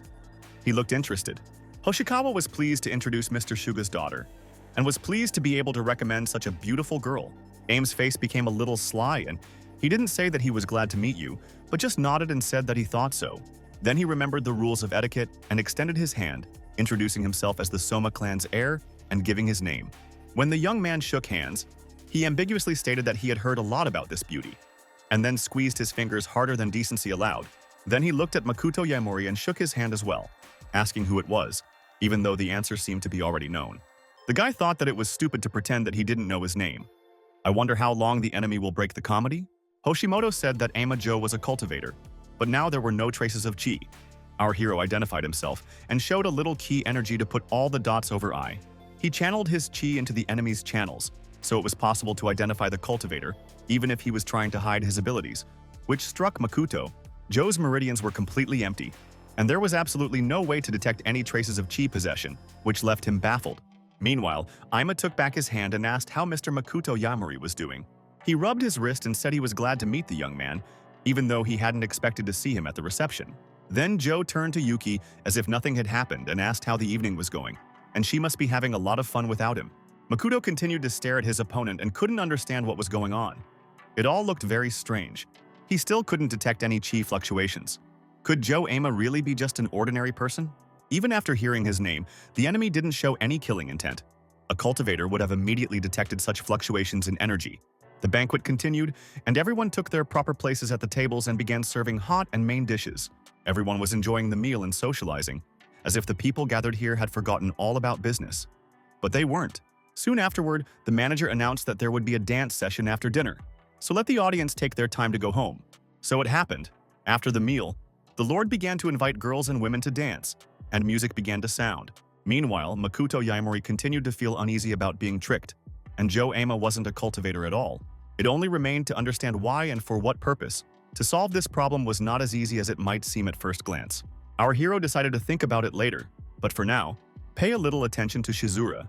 The girl was standing with a glass all alone. The guy did not have time to approach his friend. Some gentleman was faster and already invited the beauty to dance. However, he received an unexpected refusal. The girl said that she did not dance, Let him invite someone else. A friend whispered to the confused guest that Shizuru wouldn't even look in the direction of a simpleton like him. She was from the Suga family. Although there are rumors that today the girl refuses everyone at all, even rejected the heir of the Katahigi clan, the speaker continued that the man that such a beauty would look at must be special, but immediately fell silent. He mumbled something in confusion because he refused to believe his eyes. The heroine went to Makoto Yamori by herself. Yuki had also noticed this and was now watching with obvious interest and surprise. Shizuru approached our hero and held out her hand, asking if he would like to dance with her. It was something incredible. The girl refused everyone, and then decided to take the initiative, and quite unexpectedly, the two young men muttered that it couldn't be, that her choice was a stranger who had somehow arrived at the reception. Meanwhile, Joe Ama, accompanied by a security guard, had already left the event, looking very pleased with himself. They approached the limousine, and the other bodyguards bowed as low as they could to their master. Ima walked over to the car and gave orders to keep no one near it and to keep some distance themselves. He repeated these instructions again to make sure that there would be no unnecessary witnesses to what would happen inside. The guard nodded and said that he understood everything exactly and would follow the order at any cost. The doors to the limo closed and the man went to the side where his colleagues were already waiting. Everyone was a little scared. The guards were talking quietly about how many people went crazy when they were alone with Mr. Ama. Others just behaved strangely, and some disappeared altogether. No one wanted to be in the place of the security guard who was now sitting in the limousine. The guys sympathized with him. Meanwhile, there were only two people in the car, Joe and the bodyguard who had accompanied him to the reception. Suddenly, the latter slapped his master across the face with all his might, calling him a complete idiot and a non-entity. He clutched his cheek in fright, hearing that he shouldn't have taken another woman's hand. Now Yuki would beat him up. Trying to justify himself, the one who was in the body of Joe Ama said that he was not prepared for such situations. The one who was in the body of the guard put a ring on his hand, all around shone with chi. He said that now let him not hope for an easy death. The transformation began. Now the guard assumed the appearance of a security guard, and Joe Ama regained his appearance. The exchange of bodies was completed. Now with his own lips, the master promised that he would not leave a single whole bone to the guard, since he could not cope with such nonsense. The real Joe Ama's eyes lit up with chi, after which he informed the bodyguard that he would not get out of here alive. It was time to start. After a while, he got out of the limo and slammed the door, and all the security guards bowed low. The master ordered the two bodyguards to go with him to the hall. It seems that he decided to return to the celebration. One of the men thought that the rumors were true. Only the gentleman got out of the car, they would never see their colleague again. While the guard was wondering what had happened, a bound young man who looked exactly like Joe Ama was moaning and groaning in the padded seat. He was crying at the realization that he would lose his life just because he shook Shizuru's hand when they met. At the reception, the fun continued. The musicians tried their best so that the famous guests would not get bored. Joe Ama approached his fiancée and apologized for the temporary absence. There was one urgent matter, but everything was already settled. The girl didn't even turn her head in his direction. She was watching one of the dancers intently, and the young man whistled. Now they were all looking at Shizuru, who was dancing around for the first time that evening, which surprised everyone. But most of all, she was surprised by how good the couple looked and how professional they moved, and she praised Makoto for the way he held himself. She herself moved as if she were floating above the ground, beautiful as a goddess, or at least a fairy. The young man was a little more restrained. The previous owner of the body was engaged in ballroom dancing, and now it came in handy. The musicians continued to play, and there was no couple in the hall whose dance was as beautiful as what our heroes did. Absolutely all eyes were turned in their direction. Some even allowed themselves to applaud. So beautiful was the moment. The girl once again thanked Makoto, noticing that he was dancing just fine. She was very happy. He smiled as he thought that body skills and the third stage of cultivation, which allowed him to keep his balance, were a great combo. Shizuru held up a finger and instructively explained that they needed to make the right impression on the audience in order to do business profitably. Makoto Yaemori thought confusedly that as long as she was taking care of things, he could rest easy on the future of the pill and his finances. Yuki noticed that Yaemori was a great dancer. She didn't expect the guy to be so good at it. My aunt gave the girl a cheery look and asked if she regretted breaking off her engagement to our hero. Joe Ama also watched the couple closely while Amatani kept her mouth shut, avoiding answering the question.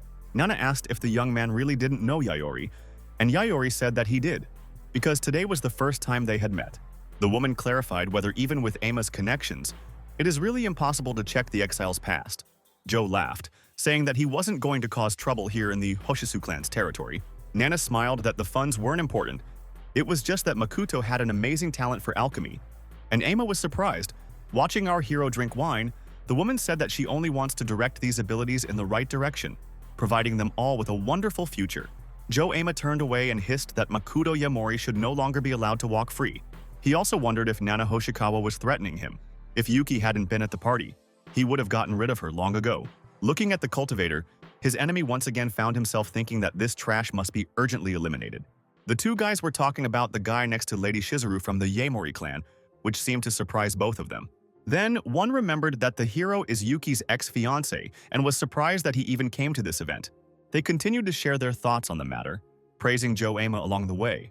Amatani was tired of listening to all this whispering behind her back, so she put down her glass and said that she was going to get some rest. Aunt Nana spread her hands, noticing that her niece, as always in her repertoire, was not shy about showing character. Meanwhile, Yuki went straight to Makoto Yamori and called out to him. She was clearly in a bad mood. The girl said that she knew exactly what he was thinking and why he came to the reception, even if he didn't want to pull off his dirty tricks. She shouted that the connections of noble people were much more complicated than they might seem, even if she didn't dream of joining their circle. The young man calmly and perplexedly looked at the former bride, trying to catch the train of her thoughts, but without success. Pretty ended up saying that making pills wouldn't make him rich, but it would be enough for him to live on, and let him stay out of the aristocracy. Instead of answering, the guy took a sip of wine, and Yuki turned around and walked away, saying that she should take care of herself. Only then did Makoto Yamori realize what she was talking about, and he chuckled and muttered that she didn't mean it that way. The girl heard and turned around, realizing that these words concerned her personally. Her eyes were full of confusion. The guy explained that she wasn't spreading spiritual chi around her because she couldn't control it. Stunned, the beauty asked him to repeat what he had said, and asked when Makoto had been seeing chi. The young man explained that forced cultivation increases ki, but kills the body. In other words, her body is already at its limit. For a while, they just stood facing each other, as if the words had drawn an invisible line. Yuki asked how a mere mortal knew about this, and the cultivator replied that he could also solve this problem if anything happened. The former bride lowered her gaze and said that let the hero not even expect that she would believe. He closed his eyes and noticed that she could believe whatever she wanted, but if she didn't, she would regret it very much. He repeated once more that time was running out, that the girl would simply die in a little while, and her eyes glistened with tears. Makoto Yamori said that he can offer a deal. He has a small request that she can fulfill. The young man explained that he wanted to give something to Ama Joe. If he fulfilled this condition, he would help not to die. Then the guy started whispering a message in Yuki's ear, and her new fiancé watched them closely. The villain's eyes glowed with rage. Chi could be seen in them, and Ama hated Makoto Yamori from the bottom of his heart. When the event ended, the guests began to slowly disperse, each waiting for a car. Makoto and Shizuru left the palace together. It couldn't have been any other way. They arrived together. They would leave the same way. They were already descending the stairs when they heard someone asking them to stay for a moment. It was Nana who informed the young people that she was very interested in the Juyin pills and would like to talk about the remedy. The three of them went for a walk in the garden, Shizuru chirping like a bird, stirring up interest in their wares. Makoto asked if the head of the Hoshisu clan had tried out his pills, and the woman smiled and asked him to just call her auntie. The boy became a little gloomy and replied that he couldn't do that because he was no longer a member of the Yamori clan. Nana lowered her head and said softly that she and Yuki really looked alike, which surprised our hero. The woman explained that when the girl's parents died, the Amatani clan, led by her uncle, began to control her every step. Fortunately, Amatani's patrons, martial artists, noticed her gift, which allowed her to become a cultivator. But you can't escape from the clutches of the clan until you rise above death. Shizuru asked what it meant to be a cultivator and rise above death, and the words scared her a lot. Makoto knew that this meant going up to the third stage of cultivation, being stuck between the second and third as if between heaven and earth. For the sake of quick power, Yuki had chosen the wrong path and was now hovering in interspace, destroying her body. The aunt confirmed that her niece was burning her life force for the sake of basic cultivation, and she was very worried. Makoto asked what he had to do with it. The woman replied that she was trying to save Yuki, but there was no cure, just like Shizuru's mother. Nana added that she really wanted to save the girl, and the young man silently thought he did not want to reveal his cards ahead of time. Auntie continued that she herself wasn't able to create the eternal youth pill, but the hero's skills were amazing. Maybe he could help. Shizuru was surprised to realize that Aunt Nana, the president of the Traditional Medicine Association, trusted Makoto more than the famous doctors. Although he really knows how to create talismans, the two women looked at him expectantly. Meanwhile, Yamori himself was thinking that all the local cultivators were very stupid compared to the Luke continent. Their cultivation methods are primitive, and the concept of art is very vague, not allowing them to operate with too many skills. Meanwhile, Nana said that she also wants to participate in the youth pill business, and the Hoshisu clan offers the young man a deal. Shizuru was glad that with her aunt's support, their profits would increase tenfold, and the latter smiled that the girl in her repertoire only thinks about money. Nana explained that her main goal is to help Yuki. She is a nice and fragile girl, just a difficult character. The woman looked at Yamori and said that when their engagement was called off, the beauty rebelled for the first time in her life. This information greatly surprised our hero, but he did not comment on what he heard, so as not to confuse the aunt with the idea. But it was the other one who did it, and Joe Ama called out to Nana, saying that he had been looking for her everywhere for too long. The villain came closer and said with a smile that he really wanted to say goodbye before leaving. "And thank you for a wonderful evening." The woman responded in kind, but Joe had already turned his attention to Makoto and Shizura, noticing that they were also there. Looking the young man straight in the eye, his enemy thanked Yamori for tonight. He added that he very much hopes that their paths will cross again, and extended his hand to say goodbye. Makoto returned the handshake and said that it was mutual. He also hopes that the meeting will be quick. This time, the feeling of being in contact with Joe Ama was completely different, as if he had become a different person. The cultivator definitely sensed the chi energy, which made him very puzzled as to whether the opponent was hiding it so skillfully. Streams of spiritual power swirled around the enemy, while he smiled benevolently, as if saying goodbye to an old friend. Soon the villain finally left the event and went to the car. The security guard helpfully opened the door for him. Before the master got in, one of the guys informed him that Miss Yuki had left a present for him. The young man accepted the blue box tied with a black ribbon with a smile, which pleased the scoundrel.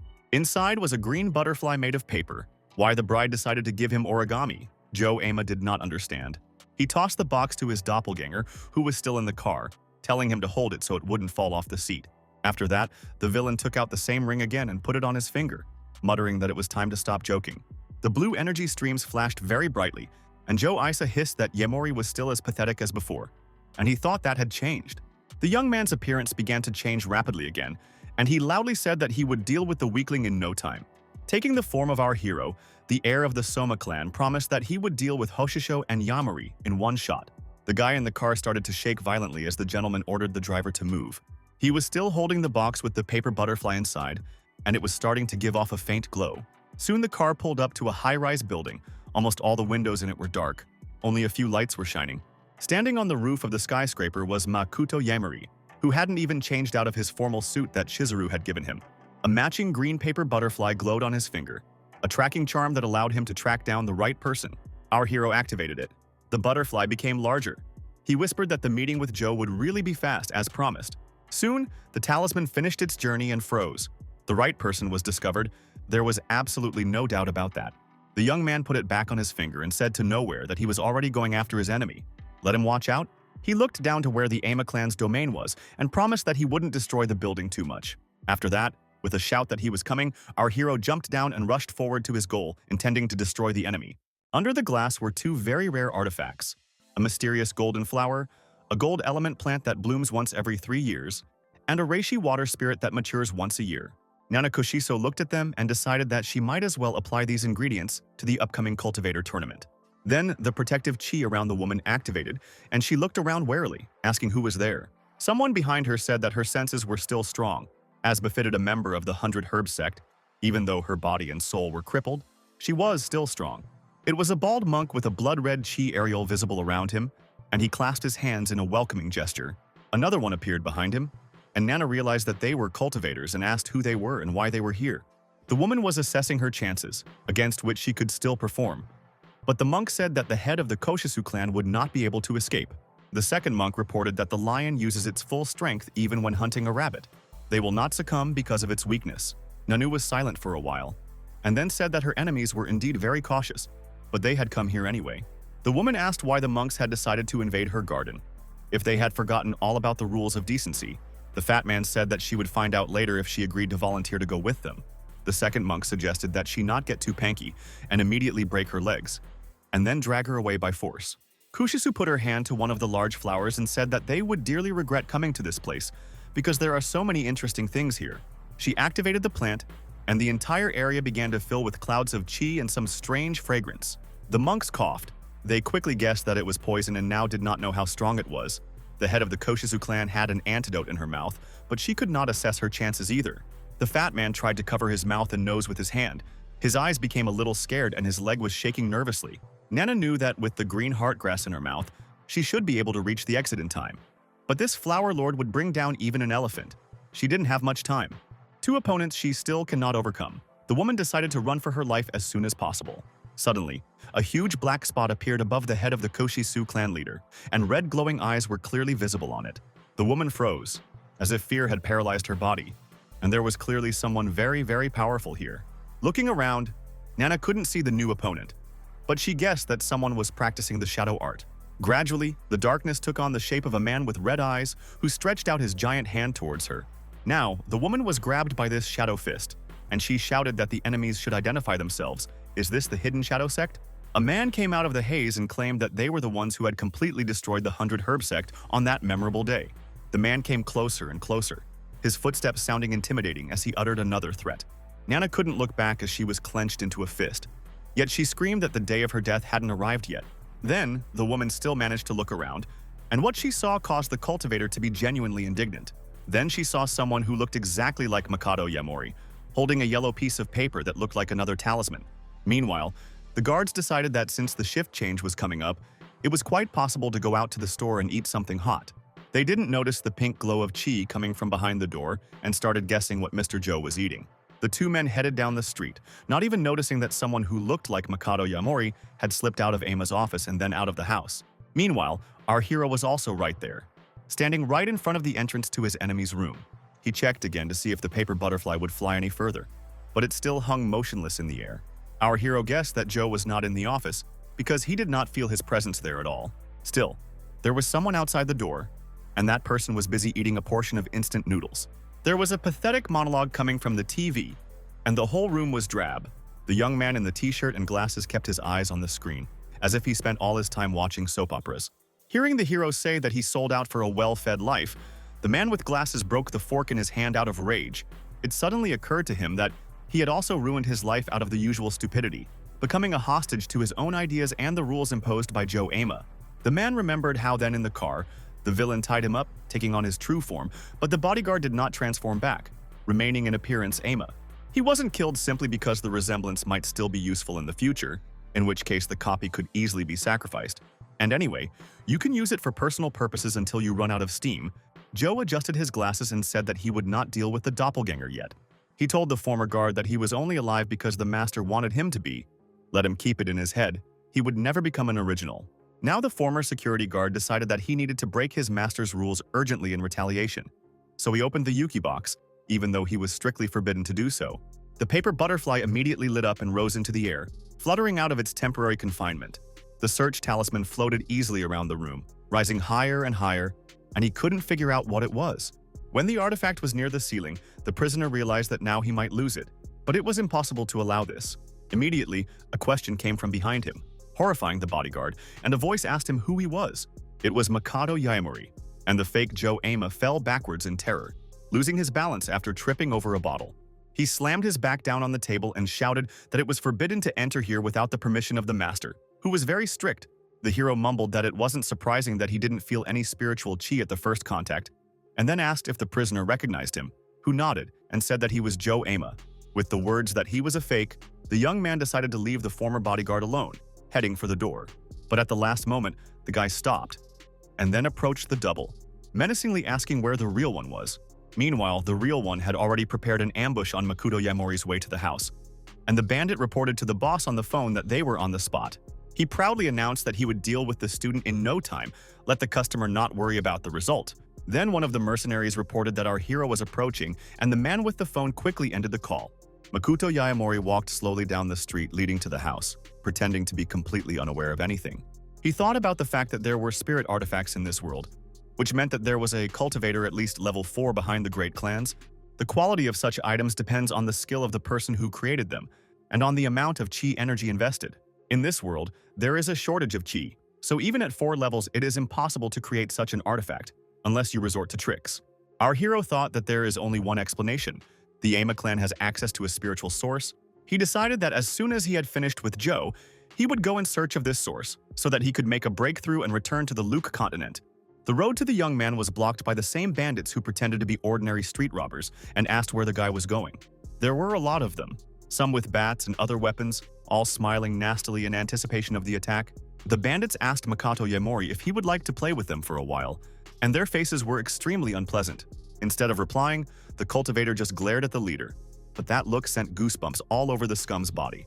He specifically tensed up and began to stare at our hero in fright, losing all his fervor and enthusiasm. The confusion didn't last long, and a second later the man gave the order for the bandits to take him. The cultivator activated the chi energy and prepared to repel the attack easily and casually, as always. While the assassins were rushing forward shouting "Die," their leader was thinking that he had brought an elite. They would deal with everything quickly. When the bodies of his colleagues started flying past, he wasn't so sure. Makoto Yamori wasn't so simple. From horror, sweat poured down the leader's face. He did not even have time to see off all the defeated people, whom our hero scattered to the right and left. The guy knocked down big men with one punch, and he did it incredibly fast. At the same time, the young man did not stop for a second, continuing to hammer with his hands without stopping. The leader was seriously frightened, and it dawned on him that a little more and the victim would turn into a winner, reaching himself. Grabbing the last of the defeated thugs by the shirt, Makoto Yamori asked who sent them. It was obvious that he would get an answer anyway. The next morning, Nanakushisu's residence was experiencing some rather strange events. There were a lot of guards around, and everyone was exploring the area. One of the agents showed Ms. Yuki the surveillance footage, and the girl looked worried. When the man offered to watch the recording from the roof, the beauty did not even glance at the screen. She was thinking about her own. The agent cautiously reported that 2 monks appeared at the fence around midnight, and here is a still image from the video. He added that there were only 3 people who attacked Ms. Nana, but only one's face is clearly visible, and Yuki took the tablet in her hands. Her eyes burned with anger. She thought he was at a party. Now she wasn't going to hush it up? This was because it was none other than Makoto Yamori on the screen, and he was smiling wickedly as he walked towards his aunt's mansion. Half an hour later, the girl's limousine stopped right outside the house of our hero. It was necessary to make sure that the address was correct. Yuki got out and started checking the satellite image to see if the house was the same as the one shown in the picture at these coordinates. The image on her phone matched what the girl saw in reality, and she immediately decided to go inside. The house at number 432 looked nice and well-maintained, but it was definitely not the residence of the Yamori clan. It was too modest. Yuki furrowed her brows. Now she will deal with her ex-fiancé and find her kidnapped aunt. No sooner had Amatani crossed the threshold than she was met by a man with a cast on his arm, who informed her that Mr. Yamori was resting. Yuki asked where exactly. She wanted to go inside, but the man replied that the owner was in the garden. He took the beauty to see her off, showing her various plants on the way. But she only thought about how many bandits and guards were on the territory. Estimating the number of possible opponents, the girl was a little afraid. There were too many of them. One battered thug was just serving our hero, who was sprawled out on a chaise longue. A drink? Yuki shouted that Yamori should immediately release her aunt, otherwise she will destroy everyone here. The guy looked at the guest in surprise. She continued to approach, saying that she would not spare him, and that she was not afraid of all the bandits either. Hearing that Nana had been abducted, Makoto started to get to his feet, which was very bad news. The beauty poked him in the chest and ordered him to immediately release the captive. The guy replied that he had not kidnapped anyone. Yuki didn't believe him, and reported that he broke into Koshisu's residence last night and stole her aunt. There is evidence of this. The hero once again repeated that he didn't do it. Then, Amatari showed him the video from the roof, yelling at him not to play dumb. In the photo, the figure of a young man was indeed visible, and next to him was Nana, who seemed to be unconscious. The time in the picture showed that it was just past midnight. The young man's face was full of anger and glee. At the same time, he looked directly into the camera. Makoto Yamori picked up the phone and took a closer look. It was obvious that Joe Ama had used the artifact to disguise him in order to frame him. Meanwhile, Yuki was already preparing to deal with him with her abilities, and chi surged around her. Then our hero once again calmly, almost by syllables, said that he was not there at that time. And there are witnesses to this. The beauty was confused because she saw the video from the cameras with her own eyes. It was not clear who to believe now. One of the bandits who served the drink said that at that time, he was with Yamori on the orders of Joe Ama. The bandits were instructed to teach the student a lesson and bring him to the master. Yuki looked at her ex-fiancé more calmly and asked him to explain the video in this case. The young man said that he had a video from another place and it explains everything. On the phone screen, there was a double of Joe Ama. The man said that his name is Yasuhiro Yosa and he is a double, replacing the master at his first request. The master uses the ring to disguise himself as a security guard, and in general can take the form of anyone. Yuki's eyes widened. She had no idea that Ama could change her appearance. Makoto Yaimori added that this requires a special spiritual artifact, which explains everything, so don't let the girl get mad at him. The beauty was stunned to say that the spiritual artifact is the rarest and most expensive family heirlooms. Does her fiancé really have such things in everyday life? The guy explained that the villain kidnapped Aunt Nana to frame him, and Yuki then did all the dirty work, killing the enemy. The girl took off and shouted that she was going to Joe and deal with him. Our hero stopped her, reminding her that if you do this, your aunt will be a corpse. Amatari viciously asked what he was suggesting. Was it just watching? She was seething with rage and couldn't control her emotions. Makoto Yaimori calmly replied that they were quite capable of turning the villain's plan against him. Then, the cultivator said with a feeling that his enemy would dig his own grave with his own hands, "You just need to prepare a little. Let's go back a bit to the time when Ama dealt with Aunt Nana. He stole her spiritual chi energy. Having emptied the woman's supplies almost completely, she was left just lying on the ground as an unnecessary thing. Joe Ama was enjoying the new powers he had gained as a result of stealing chi, and he felt more powerful than ever before. The monks reported that if he continued at this rate, the master would soon rise to another level in the art of cultivation. The disciple has already prepared everything. If you add Yuki's ki, then the progress will be very big, a real breakthrough. Joe was looking forward to being able to enter the Ama clan's Council of Elders, so he had to start as soon as possible. He promised that he would then put in a good word with the master and recommend the monks to the Zen sect, and they were delighted. One of them added that yesterday Kosuko managed to kidnap Makoto Yaimori and asked what to do with him. The villain ordered to take the guy to the Kogen temple and make sure that he does not die on the way. He is needed alive. Ima stated that he would personally rip out the young man's tongue before allowing Yuki to finish him off.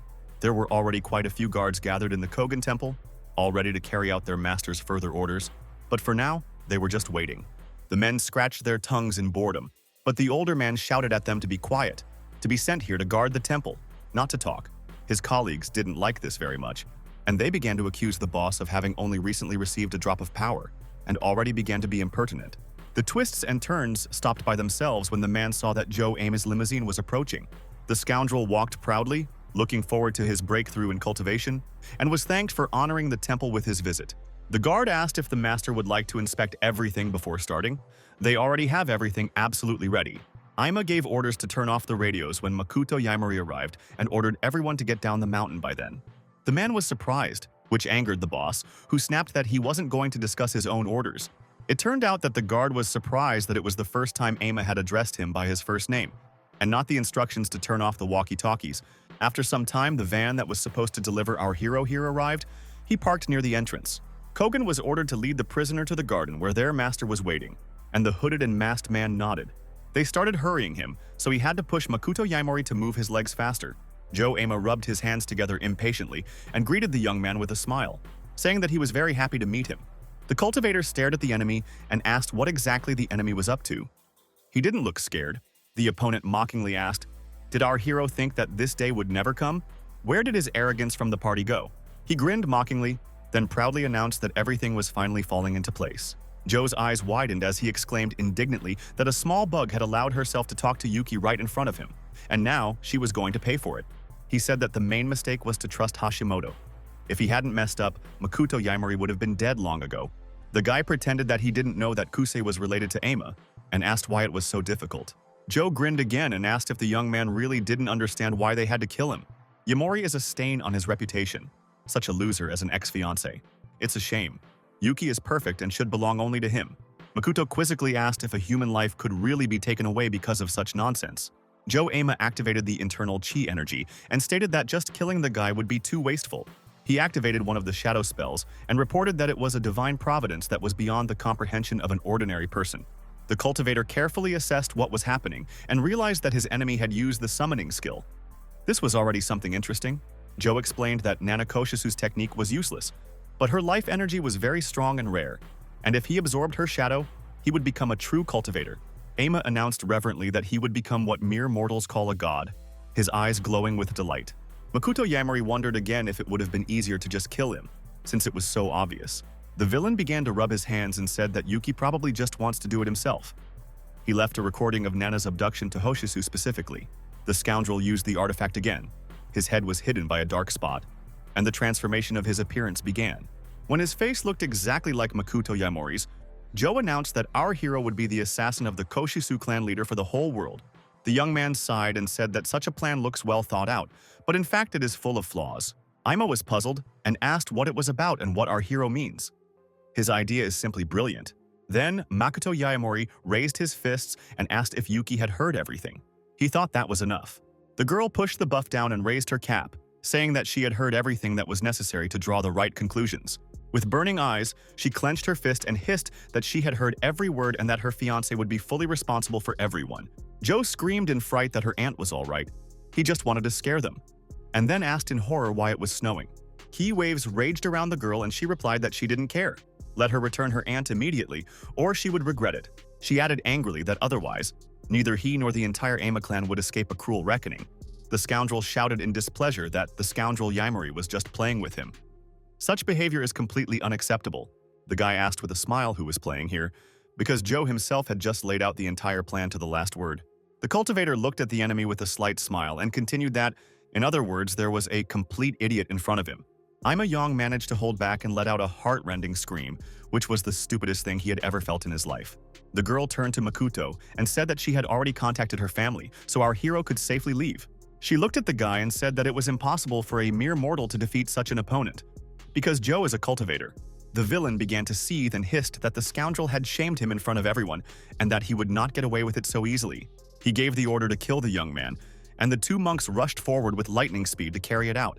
Yuki activated her chi and jumped forward, covering Makoto Yaemori, and asked the hero to move back. The men slowed down, but also swirled streams of spiritual energy around to attack the girl if necessary. Joe Aima asked her to think carefully because he had her life in his hands. Just one call and the woman would die.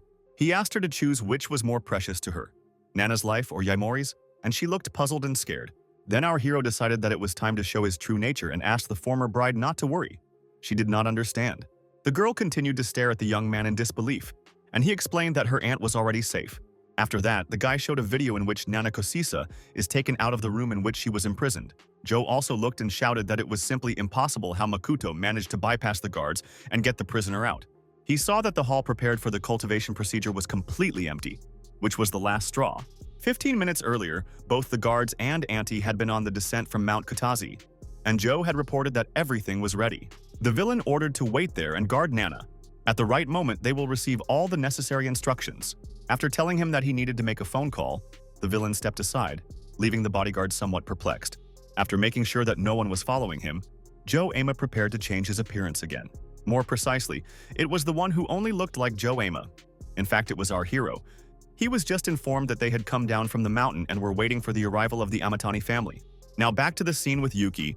Joe Aima was really angry when he realized that he was being tricked. He promised that Yaemori would answer for it. The girl looked at her ex-fiancé and thought that he had exceeded all her expectations and saved her aunt, and was holding up perfectly. He looked like a completely different person from Makoto Yaemori, who everyone thought was a loser and a weakling. Meanwhile, Aima gave the order to immediately deal with the enemy, and the artifact ring was clearly visible on his finger. The monks started advancing again. They had been waiting for this moment for a long time, wanting to curry favor with their master. Yuki rushed towards them to prevent them from hurting the young man who had done so much for her. Streams of pink energy swirled on either side of the girl, some new shadow technique. They swirled around the beauty's arms and legs, completely immobilizing her. Something Yuki wasn't prepared for. Joe Aima shouted for them to kill without thinking, and the girl turned to Yaemori and shouted for him to run away faster. She couldn't move. Meanwhile, the monks were already rushing towards our hero, hoping that he would become an easy prey. Their master waved his hand and said to Yuki that it was a big problem that she wasn't able to protect anyone. Amatari thought that it was her own fault for underestimating her opponent, and now they would all just die. Something strange was happening. Makoto Yaemori just stood there, waiting for the enemies to get close to him. Both of them had prepared a chi attack and were flying forward at top speed, but they were puzzled by this indifference. Soon everything fell into place. Our hero's shoe flew across the face of the first one, and he simply grabbed the second one by the head. It seems that this was a favorite technique of the cultivator. In a split second, both monks were completely neutralized. After such blows, they had little chance to get up. Yuki couldn't help but exclaim in delight. She had no idea that her ex-fiancé would be capable of such a thing. Makoto Yaemori used the Cloud Shadow step, showing off his full power. Suddenly, the thin monk began to blur, and it turned out that Joe Aima was in his place, or so it seemed. A swirl of yellow energy swirled around the figure, returning the monk to the image that was chosen so that no one would notice the substitution. It was not easy to get a talisman that allowed this. and now the villain's face showed undisguised anger. The enemy was already visible behind him, ready for another attack, and he didn't give them time to think. Makoto Yaemori flew forward like a hurricane, eager to show everyone who was in charge. Joe Ama threw up his hand, trying to pull off another trick, but now he was really scared and shouted that he didn't expect Yaemori to do this. The young man stopped, showing the amount of chi available for use. It was decent. Finally, the hero simply announced that he was a cultivator, so that the enemy would have no illusions that he could win. Yuki exclaimed that it couldn't be that her loser ex-fiancé turned out to be a real cultivator, but there was no doubt about it now, as Makoto Yaemori approached Joe Ima, enveloped in a flood of powerful energy. His fist was ready to deliver a final crushing blow, finally ending the confrontation. Our hero has been waiting for this meeting for a very long time, from the very moment he was undeservedly arrested by the police. From the moment he'd encountered the vile maniac Kusei, who'd been hired to kill him. From the moment he saved the beautiful Shizura from death and torture, who became a true friend to him. Now he was standing in front of Joe Ama, enjoying the thought of finally getting rid of the bastard. After saying that the scumbag stuck to him like an annoying fly, so the decision was made to swat him as soon as possible.